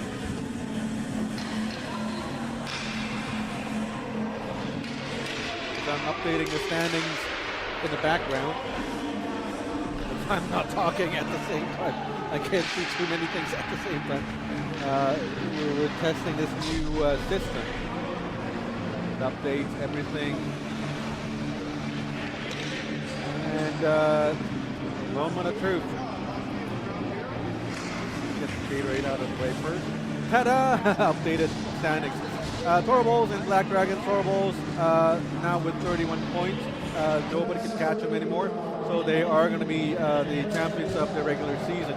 Now Black Dragons, Hong Kong Pan, and Aviators, they can still fight for second place and third place. Nobody wants to play the Thoroballs in the first round of the playoffs.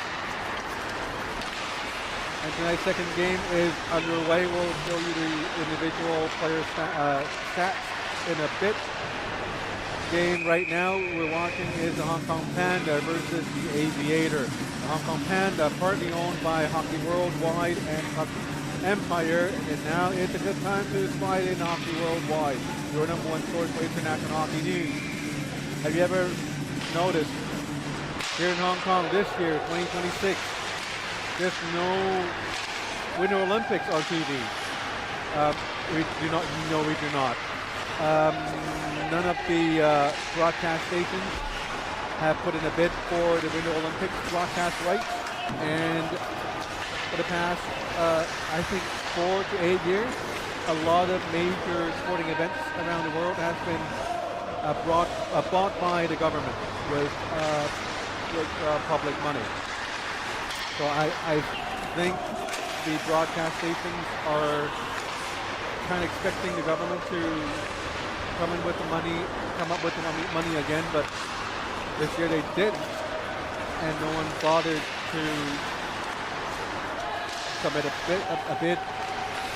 And it probably didn't help because time zone between Italy and Hong Kong is not the best, time for viewers in Hong Kong to watch live.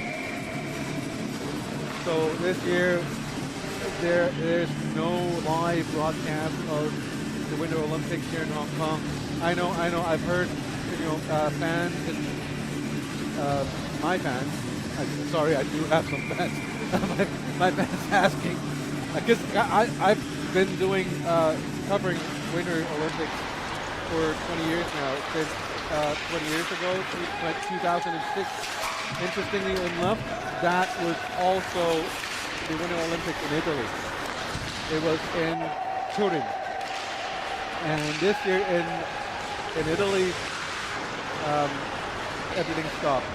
And my fans did tell me, hey, Singapore is broadcasting live. Macau has it. Even North Korea has it. Why don't we have it? I honestly don't have the answer. It's, Hong Kong, it's a very liberal place. Everything is decided by money and business decisions. It's an entirely, totally business decision. So the broadcasting companies do not is to submit a bid. Tough luck for everyone here. And it's a pity that winter sports, ice hockey, even curling. Here in Hong Kong, curling has gained quite a good following. Snowboard, ski, a lot of viewers you see somewhere. So, you know, and of course ice hockey here. Figure skaters, of course. We do have short track speed skating around in some of the rinks here as well. So if you want to watch the games, you would have to find your own way to watch them. I won't tell you how, but you can. But unfortunately for you guys, this HKL, this is the only hockey you get in town right now. And we are showing you a great game between third place Hong Kong Panda and fourth place Aviators. Have I got it right? Yes, still. The Aviators are still 5 points behind the Hong Kong Panda. The Aviators tonight with Jimmy Sandstone in the lineup. We know for a fact that whenever he's in the lineup, the Aviators play great. And in net for the Aviators, it's David Lamb. On the other side, it's Moses Fung. On the Panda bench, I do see Evan Thorpe suiting up as the backup goalie. And for the Aviators, we saw the backup goalie, Ting Lo, an hour and a half ago. He came in and said hi, and we don't see him anymore. King, where are you? Right, because you never know what's going to happen. A couple of weeks ago, we did have an injury in, well, was it last week? Horace Chung last week, right? Horace Chung was down, and we had to bring in Boyce Wong, who was in the scorekeeper's box. And so we don't know what's going to happen to these goalies, because for a lot of them, HKL games could be high workload. We've had games where there were 60, 70 shots on goal. So having a backup goalie on the bench gives the starting goalie a peace of mind. 4.5 minutes gone, still no goals between these two teams. The team in red, the Hong Kong Panda. Oh yes, and why was I talking about Winter Olympics? Yes, I wanted to get back to the part owner of the Hong Kong Panda, Hockey Worldwide. Hockey Worldwide is your #1 source for international ice hockey news. Can't see him on the telly. Well, that's the British way. On the juice. Go on to your favorite social media platform and search for Hockey Worldwide. The #1 source for international hockey news, including ice hockey at the Olympics. I heard Canada, the good almighty Canada, they lost to Switzerland. The men's team, they got shut out 2-0. I don't know if that's true, but that's what I heard. Heard anything about Mr. Booth? No, he's fetching his phone right now. And your #1 source for international hockey news, yes, Hockey Worldwide. Go look for them at your favorite social media platform, internet, Instagram, Twitter, or X, or Thread. I don't know if they're on Thread or not. Just go look for them. Right now we are still having the Aviators versus the Hong Kong Panda. Nice shot by Julius Chow. And he picked up his own rebound. Here you go, another shot saved by Moses Fung. Moses Fung, a very, very solid goalkeeper or goalie here in the Hong Kong League and also in the hockey program here run by the HKCIHA, the Hong Kong China Ice Hockey Association. Probably two of the most prominent up-and-coming goalkeepers or goalies here in Hong Kong.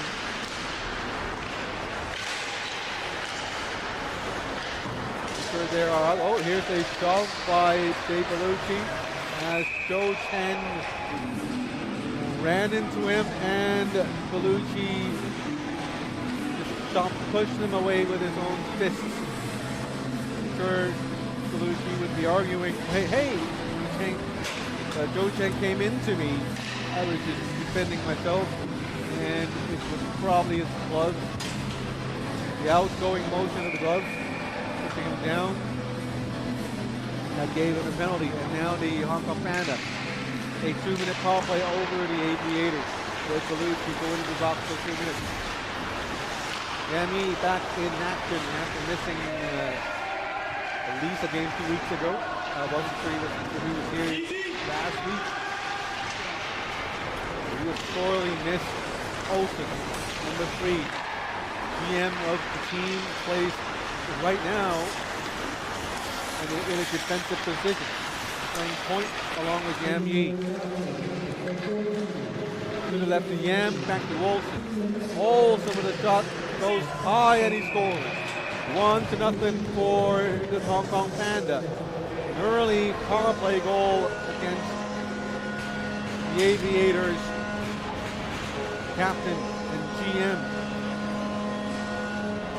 Whitney Olsen scores it for his team. Look, as Olsen receives the pass from Yam, he sees his chance where the goalie was being blocked by his own defender. Right here, well, not only his own, you could see David Lambus looking the other side. He was pretty sure he basically had everything blocked in front of him, so you can't blame the goalie. But you just have to give credit to Whitney Olsen.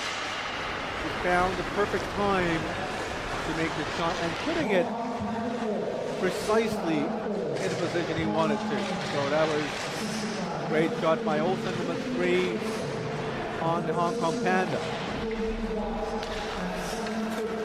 Panda cleared the puck out of their own zone. Aviators, As Kwong, 25. Playing Shi Chen Yun missing from last week, I remember. And with a shot right there, both Kwong with the save. 12 minutes remaining in the game, in the first period. Shots on goals pretty even, 5-4.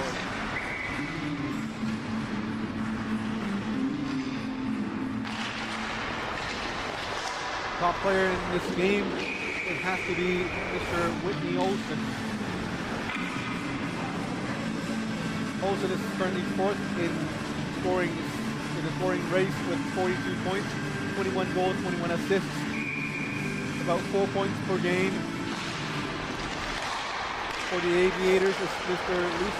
Jesse Lucier, 9 games, 12 goals, 18 assists for 30 points, but so far I haven't seen him on ice yet.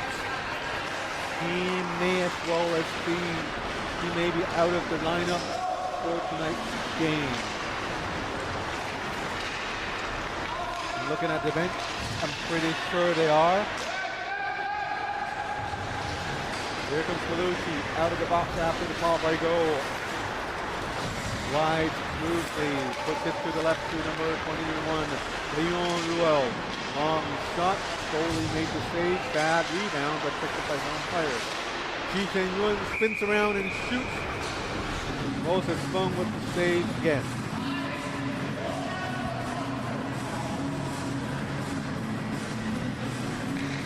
Aviators, top scorer in Jesse Lucier, 9 games, 12 and 18 for 30 points. Dobie went for the Hong Kong Panda, also a major contributor for the Hong Kong Panda, with 17 goals, 15 assists, 32 points in 11 games. You guys do have to note the Hong Kong Panda are without the prize player in Albert Person. Remember that name? He's out with an unknown injury and he's being placed in the long-term injured reserve place. They've been without Person for, I don't know, a month and a half at least. And since then they've signed Pavel Borinov, but Borinov been injured as well. So for the past few games, the Hong Kong Pandas are without one of their top players.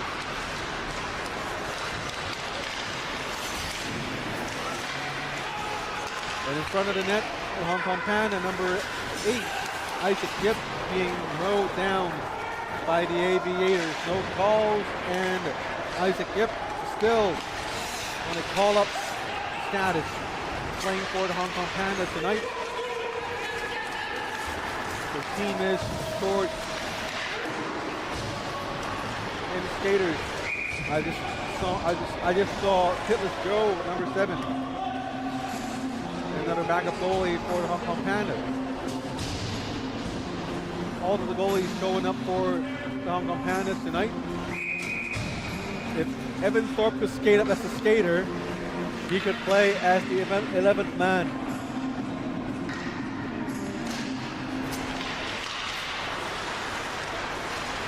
Aviators with the face-off win. Gets it out into the neutral zone.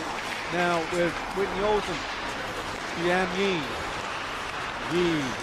Yam to Watt. Joby Watt, number 61.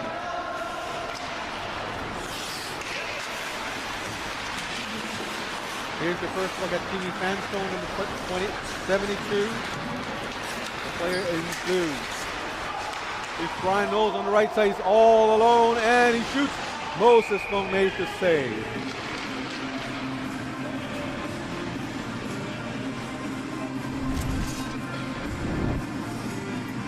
Nine minutes and change remaining in the opening period. Shots on goals pretty even. Goals also pretty even. Hong Kong Panda was just a single goal leading the Aviators. Now the Aviators, sure, they have Timmy Sandstone in the lineup tonight, but they are without his favorite winger or partner in Jesse Lucier.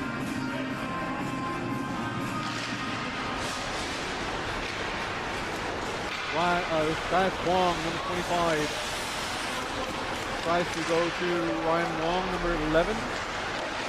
But Wong directed Guy Kwong to go to the other side.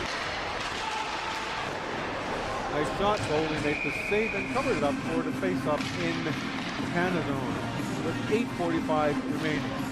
Ryan Wong, co-GM of the team, alongside with Dave Bellucci. Bellucci tonight, I think it's his third or fourth game back from an injury. He was placed in the LTIR a while ago, but since then he's been back. And his team's been performing so much better with him back in the island. Here's dropped into the boards, and now coming up with the puck is Fanstone. Fanstone to Knowles.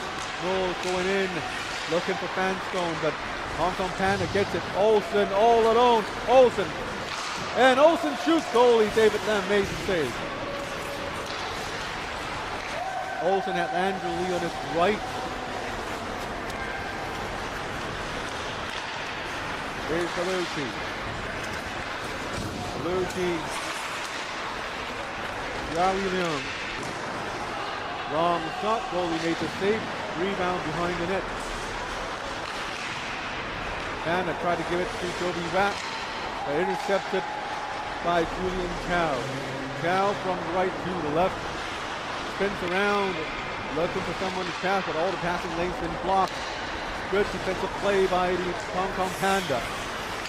Bellucci all the way up. Goalie did not have to make the save as it was icing against the Aces.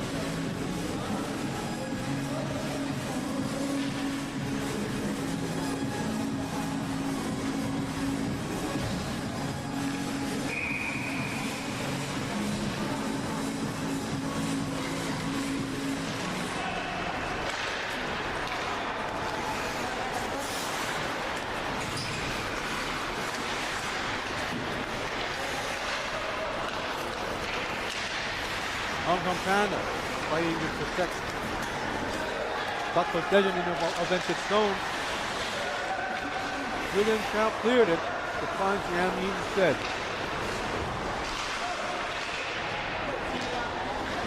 Jonathan Yu, back to Yami. But the power mop tries to find Andrew Lee. Yan.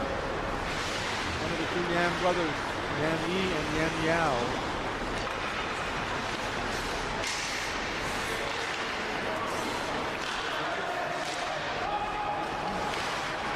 Is that Jonathan Yu? Moves past two. And gives it to Zhou Cheng with a shot. Saved by the goal.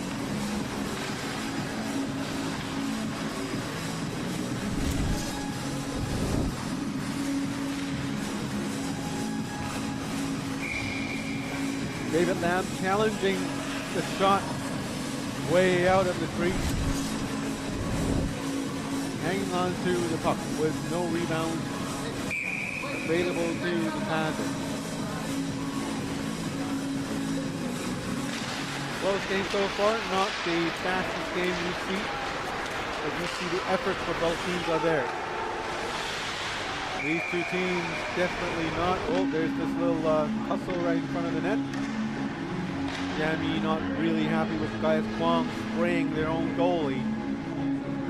But as a goalie, I thought it was fine because the goalie wasn't down.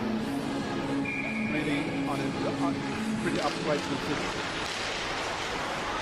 Keeping Yun with a backhander, another shot. Goalie made both saves pretty quickly, going back into position. Another long shot. 6 minutes remaining in the opening period between the two games. And we have linesman Timmy Tsui right in front of me complaining about the stench of the players.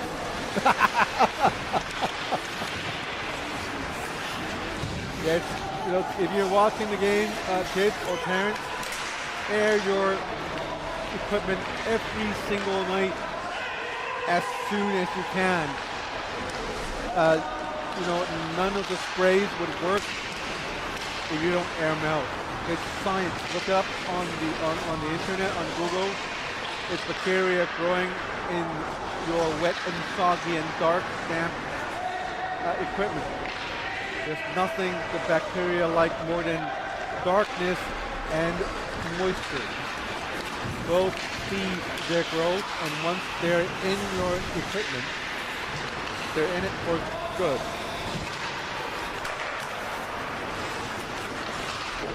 Some parents, I hear, they put all the gear in washing machines to go through a whole washing cycle. I have not tried it personally because my stuff don't fit in a washer. I've also heard horror stories of players dumping their gear in a bathtub and the water turns green. And I've also heard about this player. Apparently he should be pretty well up as he has a swimming pool at home. Now I do not know whether it's an inflatable swimming pool or a real one, but he put everything in his swimming pool, and believe me, you wouldn't want to look at the pictures. Just air them out every single night and you'd be fine. And I was just talking to Cindy Poon just before the game started. But the one time you kind of got lazy and I'm gonna do it the next time, or I'm gonna do it after dinner. You know, that's it. That's it to the bench. Here comes Bellucci on the other side. Goes down, low down, and he scores. Everyone thought he's going up, probably including the goalie, and Bellucci just found the little opening down low and scored the game-tying goal for the Aviators. Here comes Bellucci. Look at where he puts the puck. It's through. It hits dead center. It was near side, just above the shoulder of Moses Funk. One of the hardest plays to state, because you can't really block that little 2x2 inch space. You probably have to rely on your glove hand or your shoulder, or for some really brave souls with your mask. We've had a goalie here, a local goalie in Hong Kong, goes by the name of, what's his name? Q. Q guy. He's known for stopping shots with his mask. He would intentionally move his head towards the puck to save pucks with his mask. And by far he's the only person I know who does that. But it makes for some pretty interesting games to watch. No, now, don't do it. Just don't go all the way to go block shots with your mask. It's not a good thing. 1 wins the score. 2:13 remaining in opening period. Now with the Aviators doing a cross-ice pass in front of the net. Goalie made the save and clutched onto the puck for a face-off. Lucky bounce for the Aviators, but they couldn't get lucky in front of. They couldn't get the luck from Moses Fung as he refused to let up the goal. Lucky bounce, and Francis Lam finds himself with the puck in his possession, and he immediately shoots the puck. Goalie made the great save. 2 minutes remaining in the opening period. Shot on goal. Aviators coming out ahead, 14-9. Game is tied. And right now there is no timeline for the return of Albert Persson nor Pavel Voronov. After tonight, the teams will have just 3 more games to play until playoffs. And a reminder to everyone, we are going on a break for a whole month. Our next game is going to be on March the 9th at week 13 of the HKL. And in between, we will have the Chinese New Year break. We're in Hong Kong. Locals and expats would celebrate the arrival of the year of the horse. And then afterwards, we will have a break for the IIHF U18 World Championship hosted here in Hong Kong. You guys want to follow the latest news on that World Championship? Or perhaps just maybe watch the games online? Subscribe to our channel right here, or check out our official website, www.hkciha.com. You'll also find information on iihf.com. A lot of guys putting a lot of effort into the preparation of the tournament, including the Aviators backup goalie for tonight, King Ho, Mr. King Ho. He works for the association. He's been very busy. With no time to play at all. Not even the golf game he loves so much. I think he's due for a race. Until somebody finds him secretly playing golf somewhere.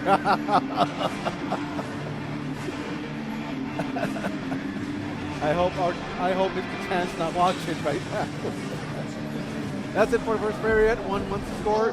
We'll have more for you in the second period right after this.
We welcome you back to action, HKL action. This is period number 2 between the Hong Kong Panda and the Aviators.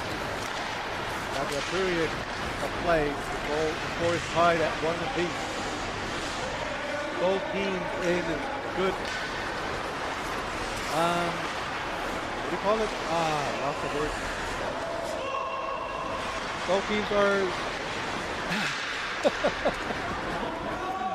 Both teams are very positive going into the second period. Yes, that's it. Sorry, a little too much snacks in between the periods. Teams in a very, very good mood. Yes, and being positive, I heard both coaches or GMs of both teams talking about their game plan for the second period, and a lot of time has been spent on encouraging the players to go a little harder and be a little more aggressive, and not to be afraid of making plays. And also, there's a common theme for both teams to block down the slot area, which is the area between the two face-off circles and in front of the goalie.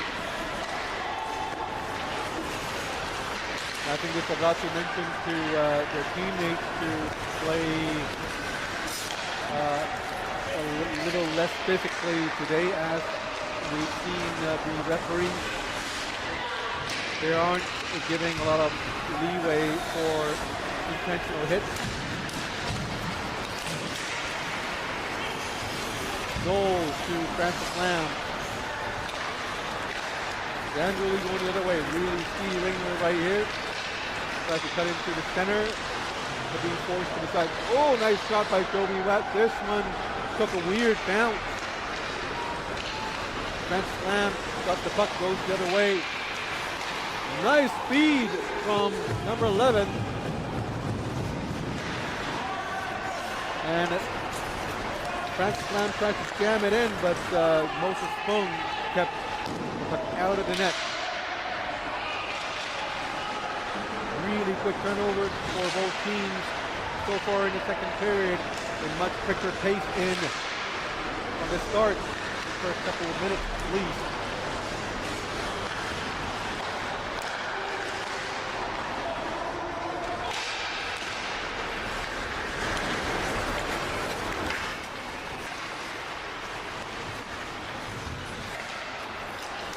Whitney Olsen coming in, 2-on-2 with Andrew Lee on his right, Joby Watt on his left, turns around, gives his teammates a little more time to get in position. As Tom Allen, the long shot goes in. And here's Jimmy Fanstone. Fanstone on breakaway, and he scores! Pops the water bottle for Moses Fung. And Jimmy Fanstone with the goal-ahead goal for the Aviators. 2-1. Fanstone going at it with speed. One quick look and nails it. Moses Fung sliding a little too far back when challenged by Jimmy Fanstone. That one went in. And right now we have the Hong Kong Panda captain Whitney Olsen talking to referee Craig Roussel about something. We will have to rely on our psychic interpreter. Now that one is a definite goal right here for sure. So we're not quite sure what the argument was, unless Mr. Kuhn wants to chime in.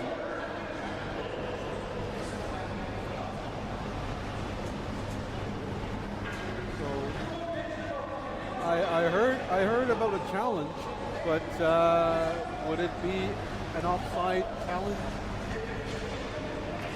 We don't know. Could see. We do have the replay. We may have a replay, or we may not.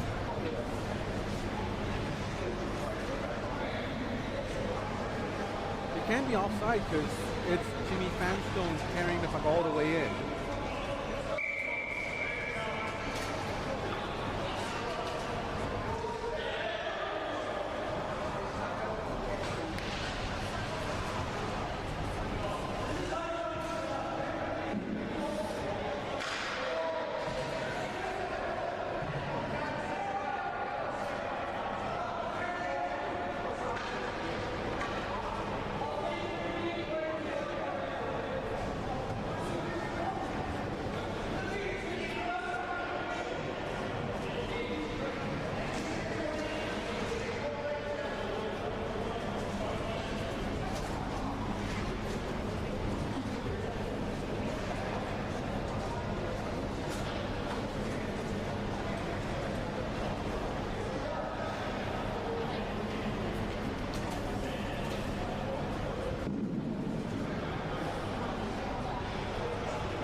It was a challenge by the Hong Kong Panda, looking at a previous goal at the 16:49 mark.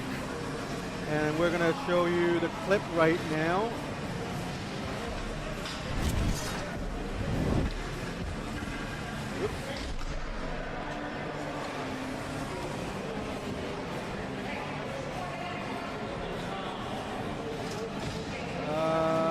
Probably not this one. This one right here. This is the one we're talking about. And the goal clearly hit the post right here on the right post. And the challenge was not successful. And the Hong Kong Panda will go on with a penalty for losing, with shorthanded for losing the challenge. So not only are they going to be down a man, the goal the Aviators scored would count. So now it's a 2-1 game. Here is Francis Lam. The Jimmy Fanstone. Fanstone with a whipped shot. Curtin Chang cleared it down the ice. David Lam comes out to play it. A little risky as Carmack was speedy on the right side trying to intercept his pass. Francis Lam going on past the blue line. Intercepted by the Pandas, get it out. David Lam with the save.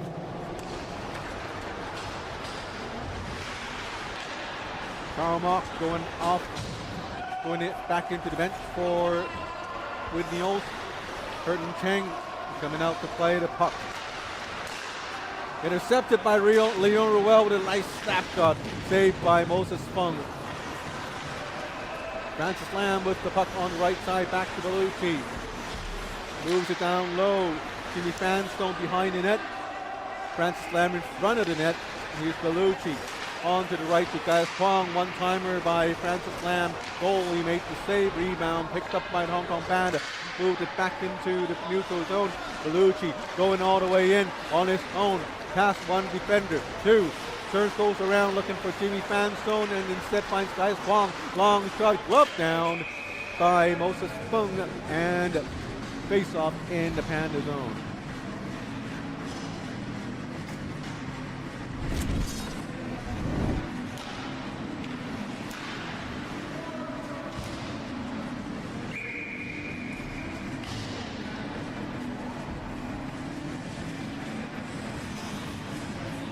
Oops, I have it the other way around. Sorry. There you go.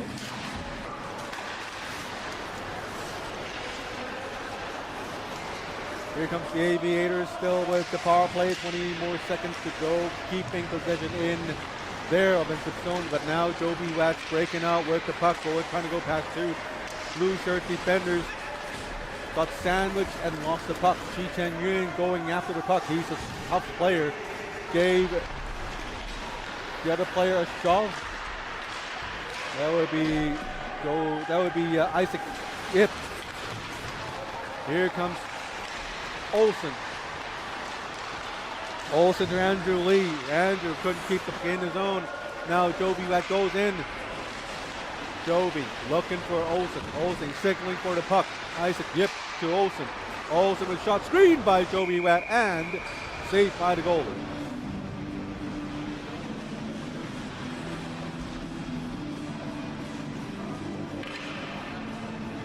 14-10 in the second period. 2-1 to score.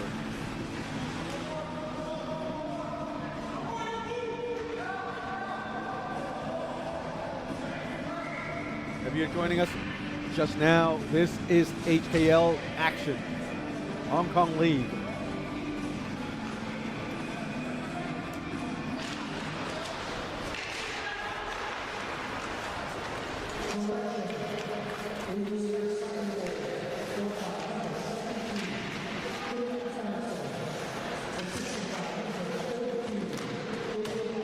Aviators, number 30, John Yung behind the net with a couple of spins. And now we have Brian Knowles on the right. John Yung loses the puck to Joby Watt. Watt with the puck going in. Cross ice pass, shoots. Bellucci has the puck, fires it down the ice, and Brian Knowles is going to beat the icing call.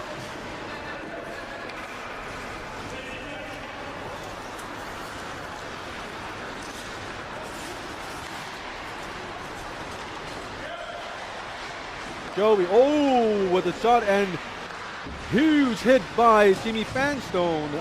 It's a shoulder-to-shoulder hit, no penalties called. Joby got up and had a shot on his own in the slot. Now it's Tom Allen's turn. Long shot. This one gloved down by the goalie. Every time a goalie made a glove save, it's a confident booster. Well, most of the time, for most goalies. I know that's a fact for myself, but it rarely happens.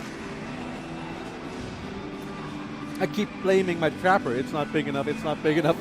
And like after 10 years, I realize it's my own problem. 2-1 still to score. The Aviators 2, the Hong Kong Panda 1. Here comes number 21, Leon Ruel with a sharp angle shot. Goalie made the save. Ruel with his own rebound.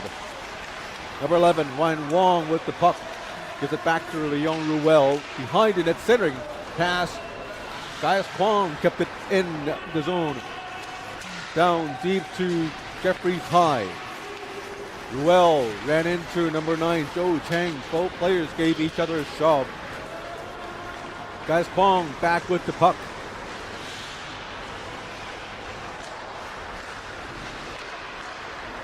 Ji Chen Yuan on the left side.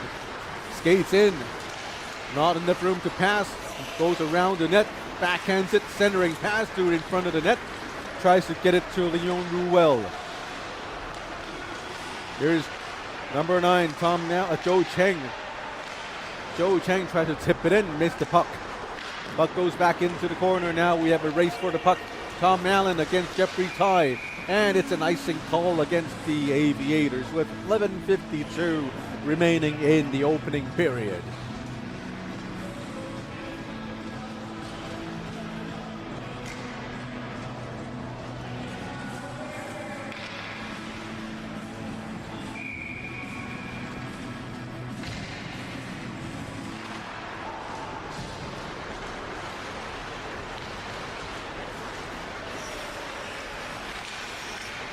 Kaya Kwong coming in with speed. Did not go past a wall of defense as 3 red shirts line up. Here's Joby Watt. Nice sneaky shot, but hits the skate of Ryan Wong, co-GM of the Aviators. Ruel past the blue line with a shot. Deflected. Not quite. Oh, that's a goal. How did that one go in? Wow. Timmy Poon said it hit us back. Behind the net, it came out, hit us back. That's exactly what. Oh, it's the other goalie. Sorry. Oh, everything's going. Sorry, everything's going in reverse. Let's see if I could find that shot again.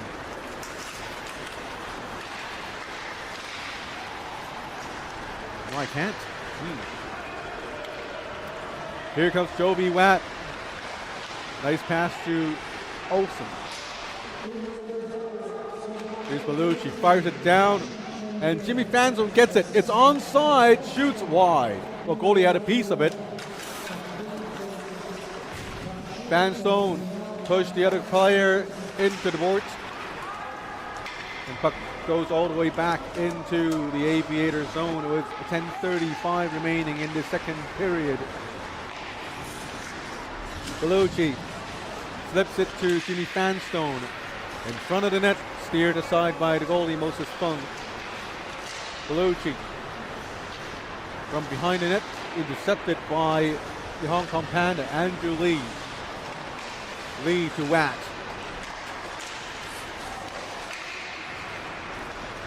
A couple of exchanges of passes. Now Joby has the puck with his smooth skating. Circles around and fires it down to Whitney Olsen. Bellucci to Fanstone. Watt still trying to go past Bellucci.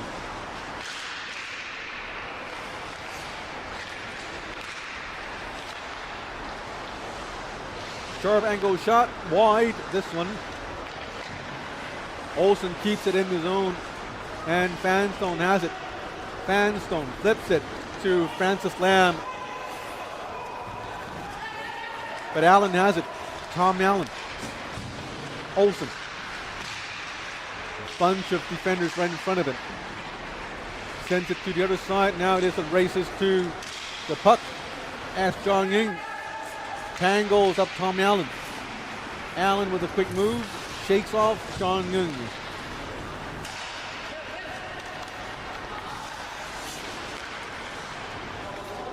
Allen.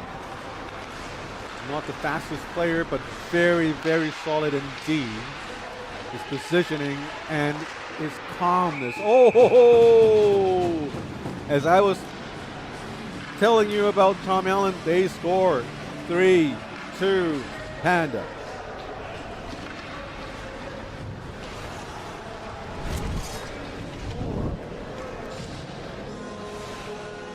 Tom Allen from behind the net feeds it to Olsen.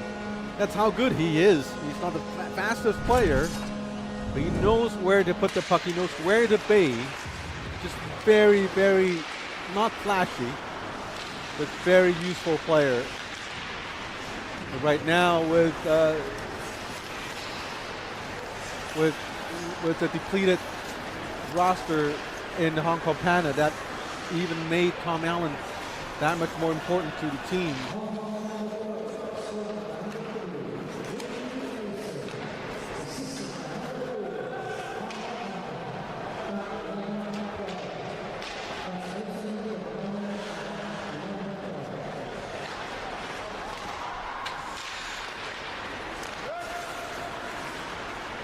Yam Yi, 1-goal game with 8 minutes remaining in the second period.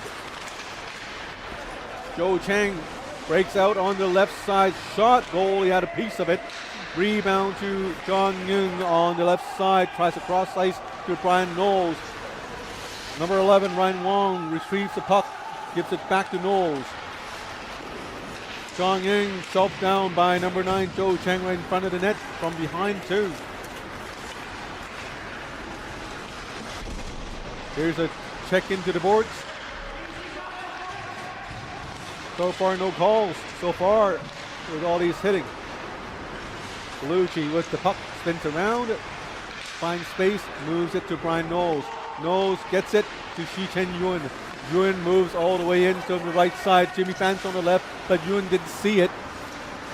Decided to shoot right up immediately. Nice passes, rebound by the Aviators. Great save by Moses Fung yet again. Sandstone with the puck. Tries to dangle his way in and no goal.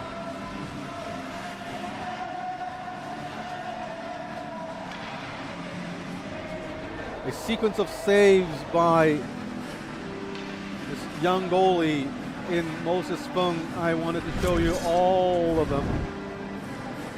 See if I press it right. This is the first one which I wonder how did it go in. It's just right. Yeah, I know it hits his gloves. Went in between his pads and the glove. And that's a scramble right in front of the net. You can see Fung lost his stick.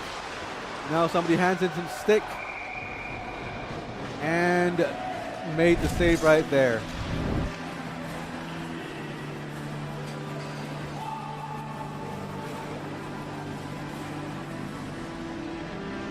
Still a 1-goal game, 3-2, 6:34 to go in the second period. Shots and goals, 28-18, with the Aviators going really crazy about the shots. Here is Shi Chen Yun, number 18, a hard-hitting forward with a great scoring touch. Gaius Kwong to Ari Leung. Here is Jimmy Sandstone going in, looking for passes, always. Tries to get it back to Jeffrey Tai. Tai couldn't get a hold of the puck. Here is Whitney Olsen. Leaves it for Joby Watt. Watt got checked by Ari Leung. Olsen corrals the puck. Tries to feed it back out. He does to Tom Allen. Allen with a wonderful assist not long ago. Long shot. Goalie saved it. Rebound. Loose. And now Hurton Chang back to Joby Watt.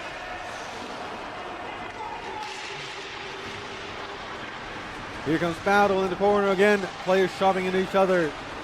Play getting more and more intense as emotions flare up. As the teams are separated by just 1 goal. Tom Allen, nice pass out there. Back to Hurton Chang. Chang, no shot. Now he does, a little too late as the puck was deflected into midair. Hong Kong Panda able to keep puck in the zone. Great job so far, this offensive opportunity. Olsen from behind the net loses the puck to Jimmy Fanstone. The other side, Fanstone looking like a monster, crashing all the way into the offensive zone. Hurton Chang, great play to Whitney Olsen. Now we have number 61, Joby Watt. Speed not enough to beat number 4, Julian Chow. Feeds the puck to the right side. Hong Kong Panda with the puck.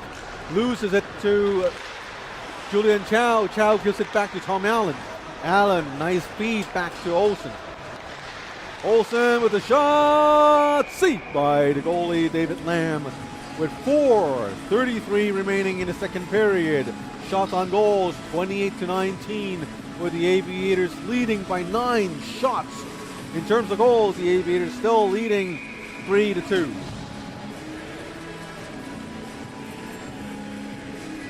Make sure you check out Puck Empire on Instagram and Twitter, your #1 source for North American hockey news.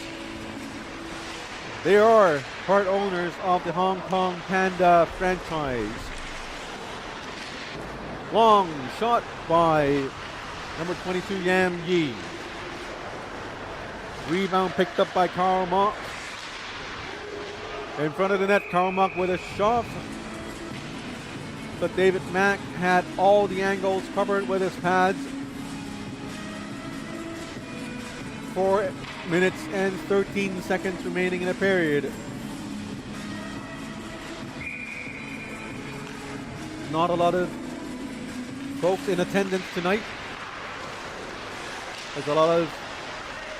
Oh! Goal! Pandas tied the game. That was a bit of a weird one. That is weird.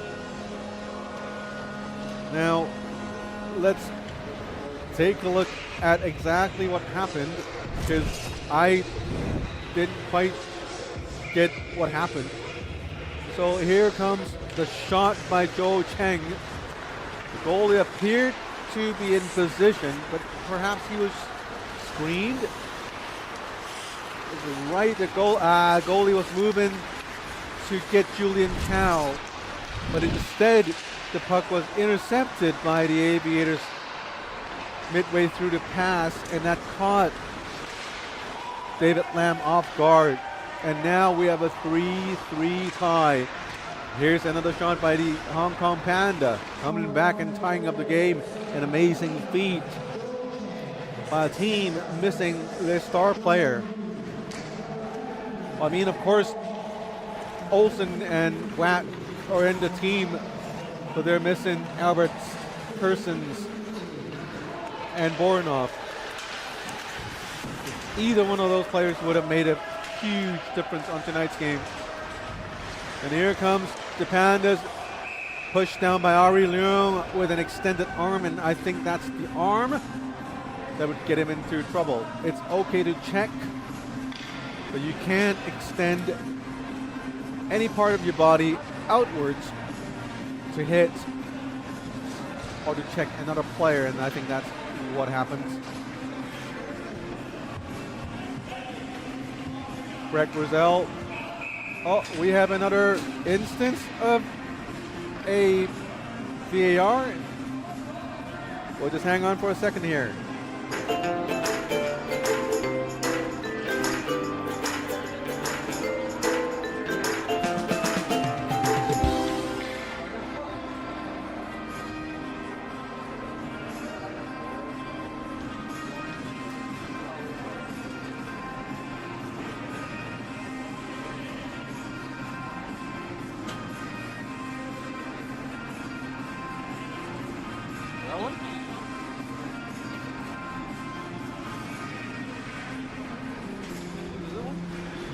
This one? I think off. This side. Oh.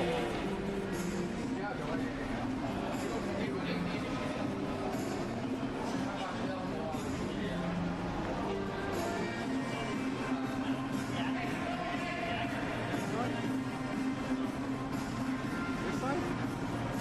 Do we have a time? Let's go into...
we had a review, a second review, and we're going to show you exactly what happened.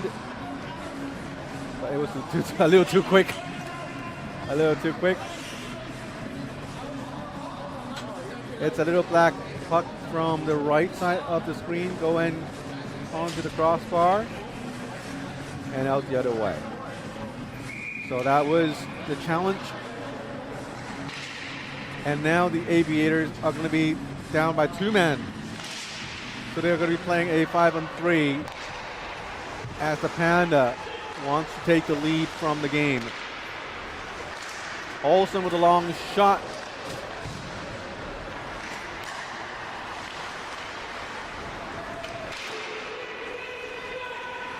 Moses Fung. Good pass to Andrew Lee. Lee to Watt on the right side. Watt gives it back to Olsen, the point man. Olsen back to Jovi Watt down low. In front of the net, 2 red shirts. Lots of chances, lots of screening going on. Yam Yi with a shot. Olsen retains control of the puck. Jovi Watt seeks to shoot, deflected out of bounds. Minute and 9 seconds remaining in the 5-on-3. 2:16 remaining in the second period. I think this is the first time we had 2 goal challenges in a game.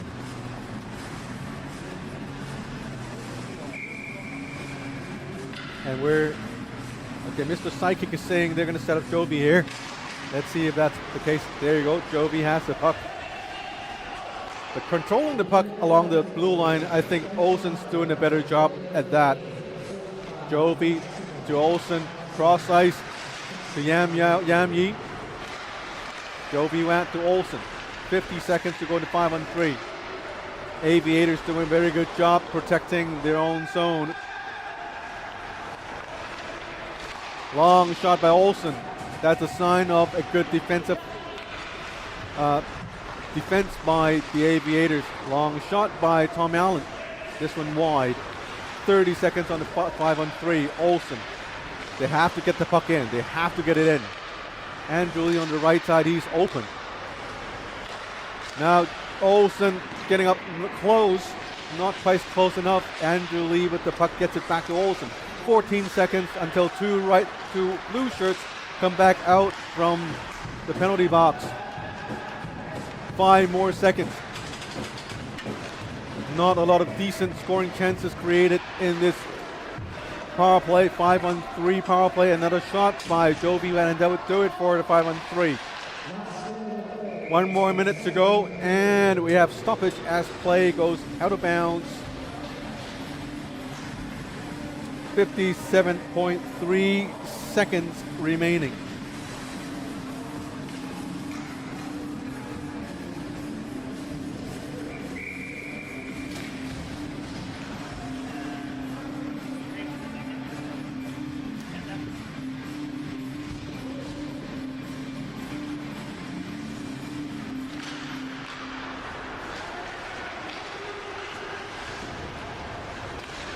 Here's Julian Chow with 50 seconds remaining.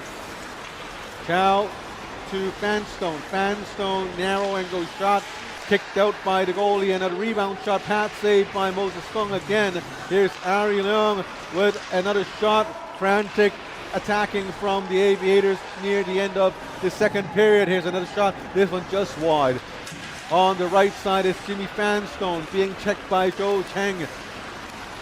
Hong Kong Panda gets it out. Number 15, Karl Mock, 20 seconds to go. Spins around, gets it to Whitney Olsen. 15 seconds remaining in the second period. Here comes the Aviators. Francis Lam on their left side. Nobody past 2, so that should do it. Well, or would it? 5 more seconds to go. Here is Whitney Olsen. 3 more seconds to go. Shoots, and it's wide. That'll do it for the second period. Take a short break. When we're back, third period.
A reminder to folks, fine folks on the internet, wherever you are, our next game won't be until March the 9th.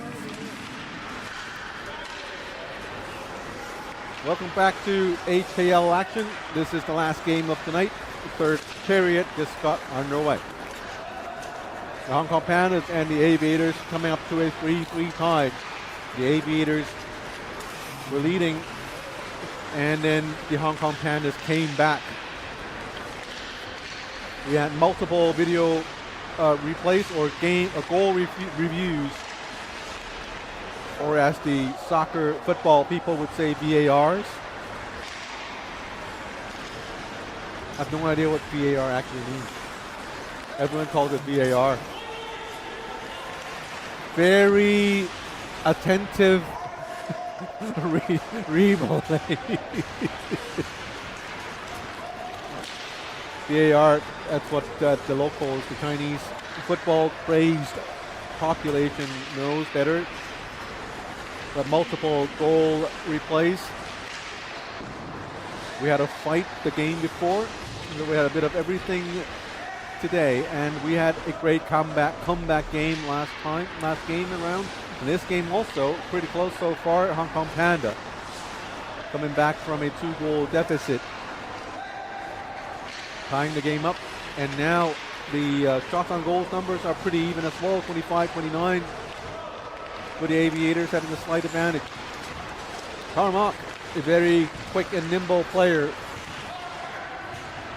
a star on the East Sports Group, East Stars under 18 team on Saturday's Club League.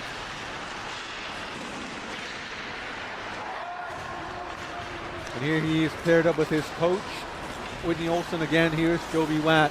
Watt with the shot, and Tom Allen with the shot. This one hit Brian Knowles on the leg. Brian Knowles must have iron legs or really good protection, because gotta hurt. He's showing none of that. Guys on the Aviators, really tough players. Look at them, like Shi Chen Yun, Jimmy Fanstone, Dave Bellucci, everyone. Two shots in a row, and they scored, and they're back in the lead.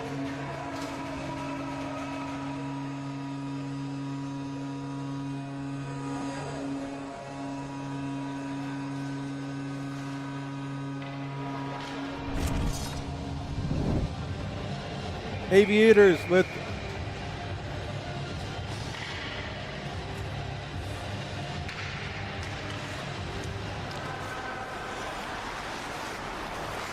probably wrong footage, but the Aviators, it was the last one we reviewed, I think.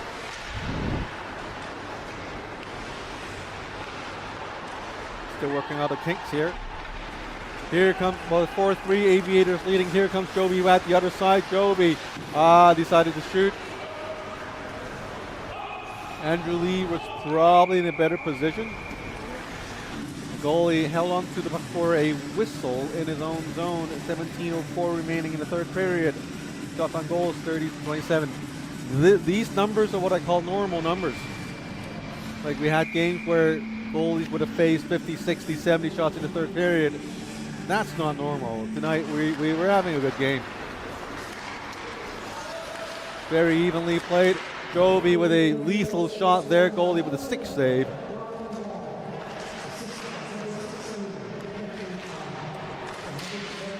Yam fires it down in, fires the puck in with Joby Watt wanting to deflect the puck.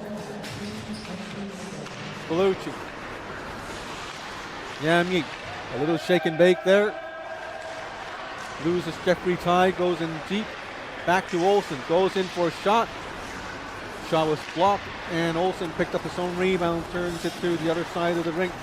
Andrew Lee feeds it back down deep to Joby Watt. Watt pinned down into the boards by Ari Leung. Tom Allen to Andrew Lee. Keeps it in the zone. Here is Yam Yi to Joby Watt. A little too close for the pass, as Joby Watt mishandles the puck. Yam fires the puck down the ice, and it's offside. Players have to clear offside before going back in. Here's Bellucci waiting for players to come in before making the pass. Yami wanted to give a check to Shi Chen Yun, decided not to do it last second. Tom Allen to Olsen. Olsen tries to shake his way into the slot.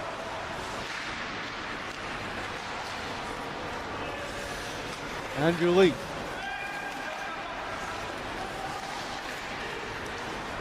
Just fires the pass.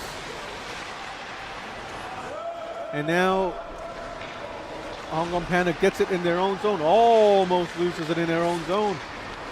Dangerous play right there. Here is Tom Allen. Fires it down deep for the dump and chase.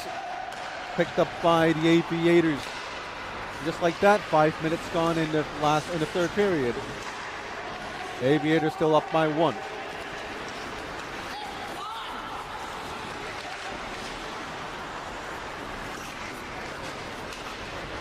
Ryan Wong to John Yun. Nice pass to Francis Lam. Lam looks, tries to cut into the slot, and found Hurton Chang instead. Hurton stopped him dead on the tracks. Hurton Chang feeds it back out to Whitney Olsen. Olsen for Watt and a whistle.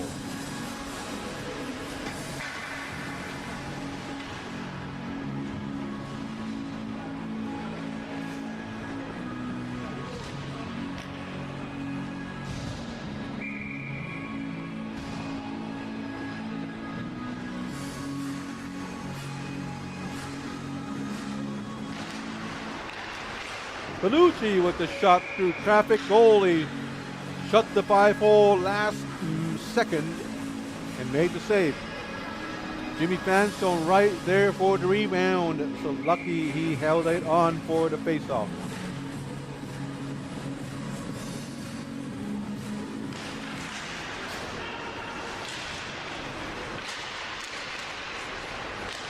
Aviators with possession off the faceoff.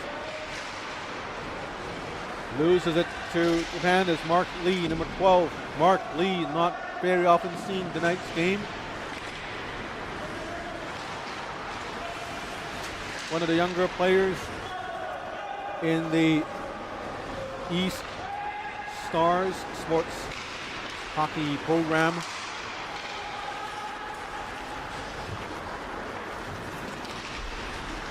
Vanstone gave it away to Tom Allen. Allen initiates a 2-on-1. Allen with a shot. Goalie made the save. Allen gets his own rebound, spins around, gets it to Karl Mock. Shi Chen Yun tries to get it out, couldn't get past Tom Allen. Now Shi Chen Yun is on the receiving side, but couldn't receive the puck with enough control. Gave it away to Hurton Chang. 13-13 remaining in the game. 1 goal game. The Hong Kong Panda needs one to tie the game up, as the Aviators trying very hard to climb up the standings. Before they could climb up the standings, they need to get past the Hong Kong Panda, who sits in 3rd place overall. With a win tonight, the Aviators, if they could win in regulation time, they would be at 11 points. Then they would be just 2 points back behind the Hong Kong Panda. This nice pass. Tom Allen looking. Tom Allen still loses possession of the puck. Now here is a 2-on-1 by the Aviators. Shi Chen Yun shoots and he scores. My apologies, not Shi Chen Yun. That would be Leon Ruel.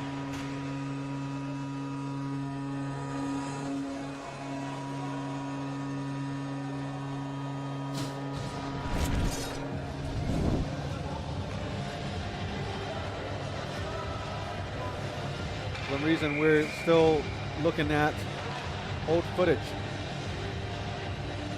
Try to fix that.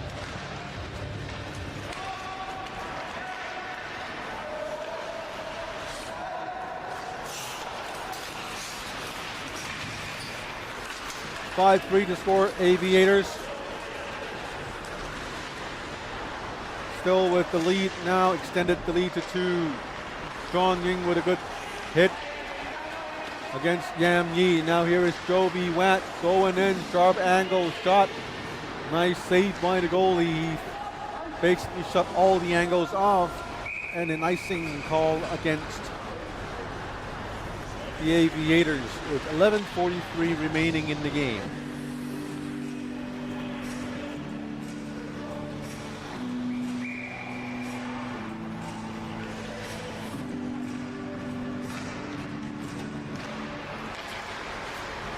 Yami with the shot, saved by the goalie with no rebounds as he held on to the puck for a face-off in his own zone.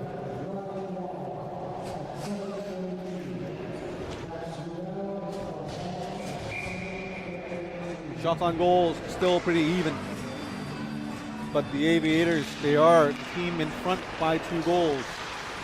There's a huge hit onto the boards.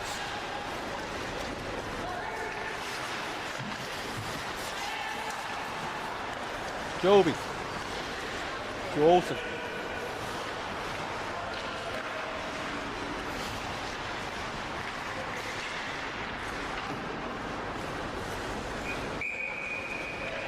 And the goal was sent out of bounds. I think it hit their lip or the little protrusion into the rink. It's, I don't know what that is. It's probably the roof or part of the second floor. I'd say it's more like the base of the ventilation system that protrudes into the rink. Olsen with a shot, sneaky shot at that one. Shot between 2 players with a narrow slit of space, and there's a goal by the Hong Kong Panda, I think. Or did the goalie save it? The goalie saved it. David Lamb, wow. I think so, it's in his glove. Final footage. There you go. Nice save right there.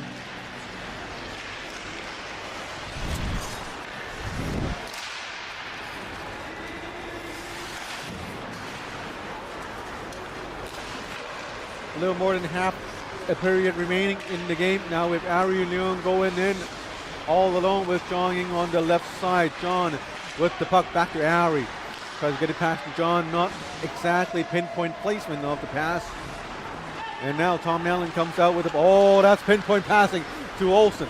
But Olsen was just slightly tripped up by Jimmy Vanstone. Did not get a hold of the puck.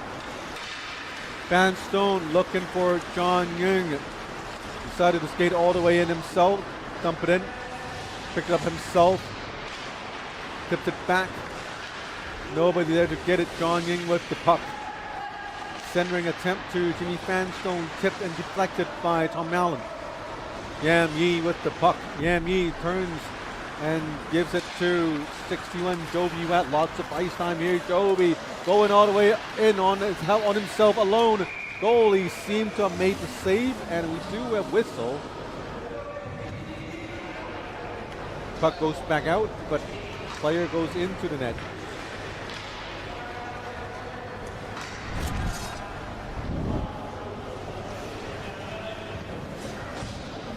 Right at Joby, slightly knocked into the net by number 11, Ryan Wong. It was caught on camera.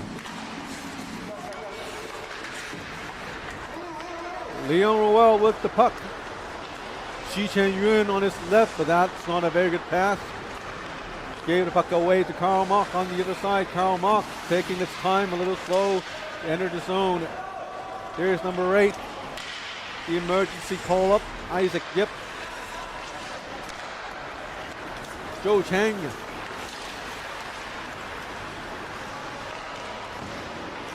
Dumped it in. Karl Mock with the puck. Spins around for Joe Chang with a shot. Goalie made a save. Rebound by Jeffrey Tai. Joe Chang picked up the rebound. Goes in, down deep, down behind the net. centers, sends it back out. Long shot by Isaac, yep, big shot, but this one tipped and wide. Dropped into the net by number 11, Ryan Wong. A physical game played so far. Jeffrey Tai tries to move past Hurton Cheng. He doesn't really, but the puck's past him anyway. And in front of the net, it's Ryan Wong with the shot.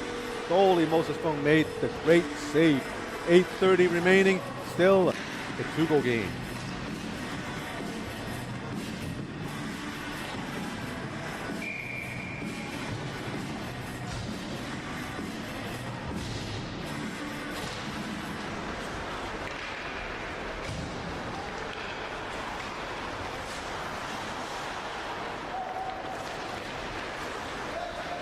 Julian Chow of the Aviators gets the puck, spins around, goes into the zone. Tom Allen steals the puck, fires a nice pass down. Oh, and it was taken down immediately. Referee Craig Russell, no, that would be Robert Wong. Andy Lee had his arms up, but that wasn't a penalty.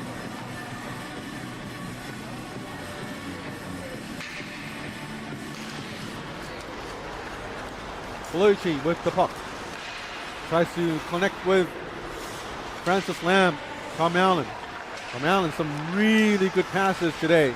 Olsen, another pass by Allen. Oh, nice, almost rebound by Joby Wett, and goalie had it.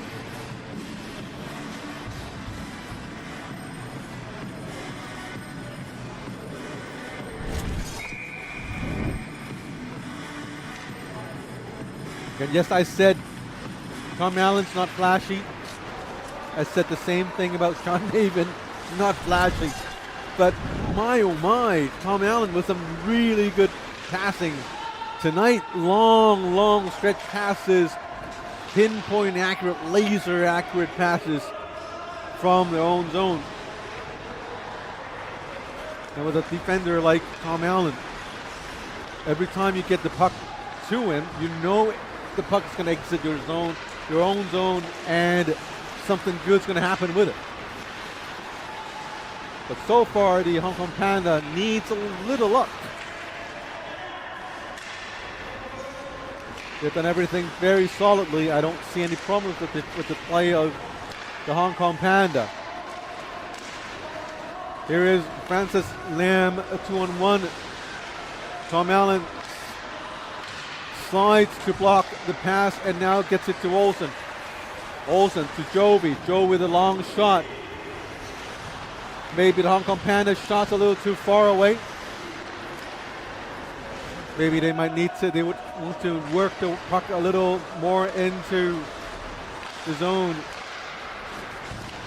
But that's also proof that the Aviators are playing solid D this game, as the Hong Kong Panda are forced to shoot around the perimeter instead of going for some bang plays. Here's Chi Chen Yun with a shot from the face-off dot.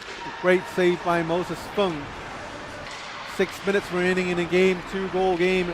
Hong Kong Panda now in front in terms of shots on goals, 37-34. Trying really hard to come back into the game. And now we have number 17, Andrew Lee with the puck. Controls play from the neutral zone. A fake move going in. Dumping the puck into the other side. Nobody there to chase the puck. And in turn, he gave the puck away to the Aviators. Leon Ruel coming in on their left side in front. Oh, there's a shove. No arms up, no penalties called. And still game on, 5-3, 2-goal game, 5.5 minutes remaining in the third period. Andrew Lee to Olsen. Olsen flips it to Andrew Lee and gloved down by Shi Chen Yun. Number 8, Isaac Yip, all alone in his own zone. Finds Hurton Cheng. Hurton protected by his best friend in the rink right now. That would be the rink. The net itself. Olsen. Another long shot. You guys got to do a little better than that. Work the puck in, work the puck in. You're down by 2 goals. Goalie covered the puck, and we have face-off in the Aviator zone.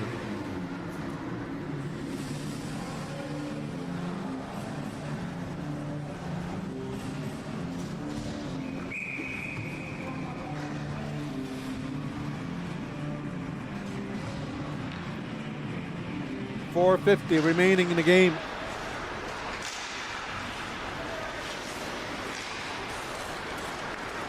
Tom Allen with a shot, and he scores! What more do you want from Tom Allen? He scored, he assisted, he does everything. He made great passes. He's not flashy. I insist, he's not flashy. He's not fast, but he's such a good player. Look at him. Look at he getting the puck. He sees that nice little 2 by 2 inches of a little spot up on top of above the shoulder of David Lamb, and he just nailed that shot right there. And wow, we have a game at one goal game. What time can we go home tonight? We have goal reviews, and if we have, overtime, then and then you'd be missing your bus. And with 25 rounds of shootout, you'd miss your MCR as well. Right in front of the net, a scramble by the Aviators goalie, made the great save. And now Tom Allen, again, such an important player. He's almost like a Quinn Hughes to me now. Oh, the Quinn Hughes trade. Oh my God. Let's not go there anymore. Pain of Canuck fans. Well, whistle. It's an icing call. Very strict icing. Commented by our camera buddy, Timmy Poon. 4 minutes remaining. Keep an eye out for timeouts, and maybe the Pandas might need to pull their goalie sometime. Here comes Tom Allen. He doesn't need to rest, does he? He's always on. He's on the ice more than Olsen. Oh, Olsen's playing forward now. They switch sides. Olsen and Jovi with Andrew Lee. Tom. Oh, nice tip by Andrew Lee. A glove down by the goalie. Wow. 3:24 remaining in the game. Panda pressing the Aviators with under 3.5 minutes to go. Their shots are getting more and more lethal. Will the Aviators break down before the time expires? Or will the Aviators be able to hang on to their 1-goal lead and clinch the victory tonight? 3 more minutes to find out. Here is Leon Ruel, number 21, goes into the zone. Looking back, looking for a drop puck. No, cross ice to nobody. Francis Lamb waiting in front of the net. Nobody there. Now he does. Leon Ruel fanned on the puck. Scramble in front of the net. Guys Kwong with a shot. This one high behind the net. 2:45 remaining in the game. 1-goal game. Aviators hanging on to a lead by dear life. And another shot by Whitney Olsen. Now puck is shot down the ice for icing. 2 minutes and 30 seconds remaining in the game. Aviators clearly in a very, very defensive position, as they were merely getting the puck and firing them down the ice to shave a few seconds off the clock. And remember, this is not a penalty kill. Each time they send the puck down the ice, the clock was stopped. So there isn't a lot of time shaved. per se. Here comes Yam Yi. Olsen in front of the net blocking view. He's being pushed around by Ryan Wong. Tom Allen to Joby Watt. Watt with a long shot. This one off target. Behind the net. Nice hustle play. Sharp angle shot. You guys need to work it in. Joby Watt with another shot. Sharp angle shot. This one also wide. Now they turn over the puck. Yam Yi stopped the puck. And look out for a breakaway. Yam Yi to Joby Watt. This one blocked. Shot blocked as well. Now Francis Lam iced the puck down. Desperate for a change. This time no icing. The entire Aviator lineup were able to change. 1 minute 30 seconds remaining in the game. They need only one goal to tie the game up. Jeffrey Tai to Bellucci. Bellucci to Jimmy Fanstone. Fanstone meets Tom Allen. Allen sends it to the other side. Finds Shi Chen Yun. Two red shirts. Now they leave one blue guy open. Bellucci with the shot.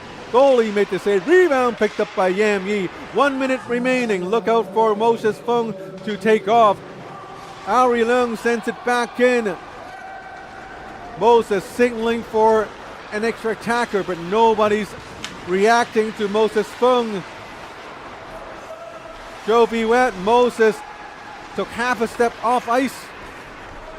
39 seconds. One more goal by the Hong Kong Panda to tie the game. 33 seconds. And now goes Moses Fung. Late move by the Hong Kong Panda. Now Shi Chen Yun shoots and they score with 18 seconds remaining. The problem with that play just now was because the Hong Kong Panda did not have a chance to have a timeout to talk about when to pull the goalie. And in situations like these, as a goalie, I know the goalie is the only person on the entire rink to know when to get out, to take off for an extra attacker. Everyone else on the bench are probably most likely focusing on the play itself. So nobody was there to prepare for the extra attacker, and Moses had to slap his stick on the ice hard multiple times to get the attention of his teammates. And once he's in the bench, that's when the extra attacker came out, which was at least 10 seconds too late. So that was a missed opportunity by the Hong Kong Panda, but congratulations to the Aviators. They won, and they are now just a couple of points behind the Hong Kong Pandas.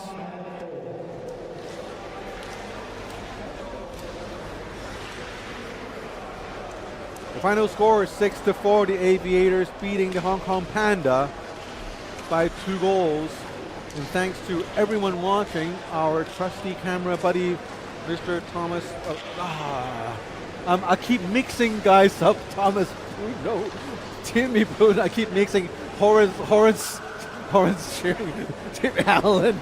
I mix every single thing up. That's really bad. I'm terribly sorry, but Timmy Poon. Not to be mixed up with Timmy Chui. And yes, so we haven't been able to get the latest update from our scorekeepers, but with 3 points, the Aviators climbs up to 11 points, and they're just 2 behind the Hong Kong Pandas. Tonight, the Toro Bulls wins the overall championship in regular standings, but the 2nd spot and the 3rd spot is still up for grabs. Remember, our next game, it's going to be on March the 9th. We will have a 1-month break away from hockey. Thanks for watching, guys. I'll see you in a month. Good night.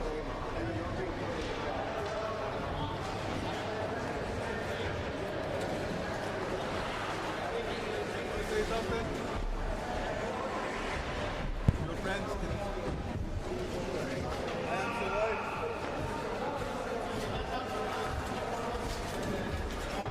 Just before I go, Leon Ruel says hi to his friend. Edward? Says hi to Edward. So, hello, Edward. Happy New Year. Kong Hei Fat Choi. See you around in Hong Kong. Good night, folks.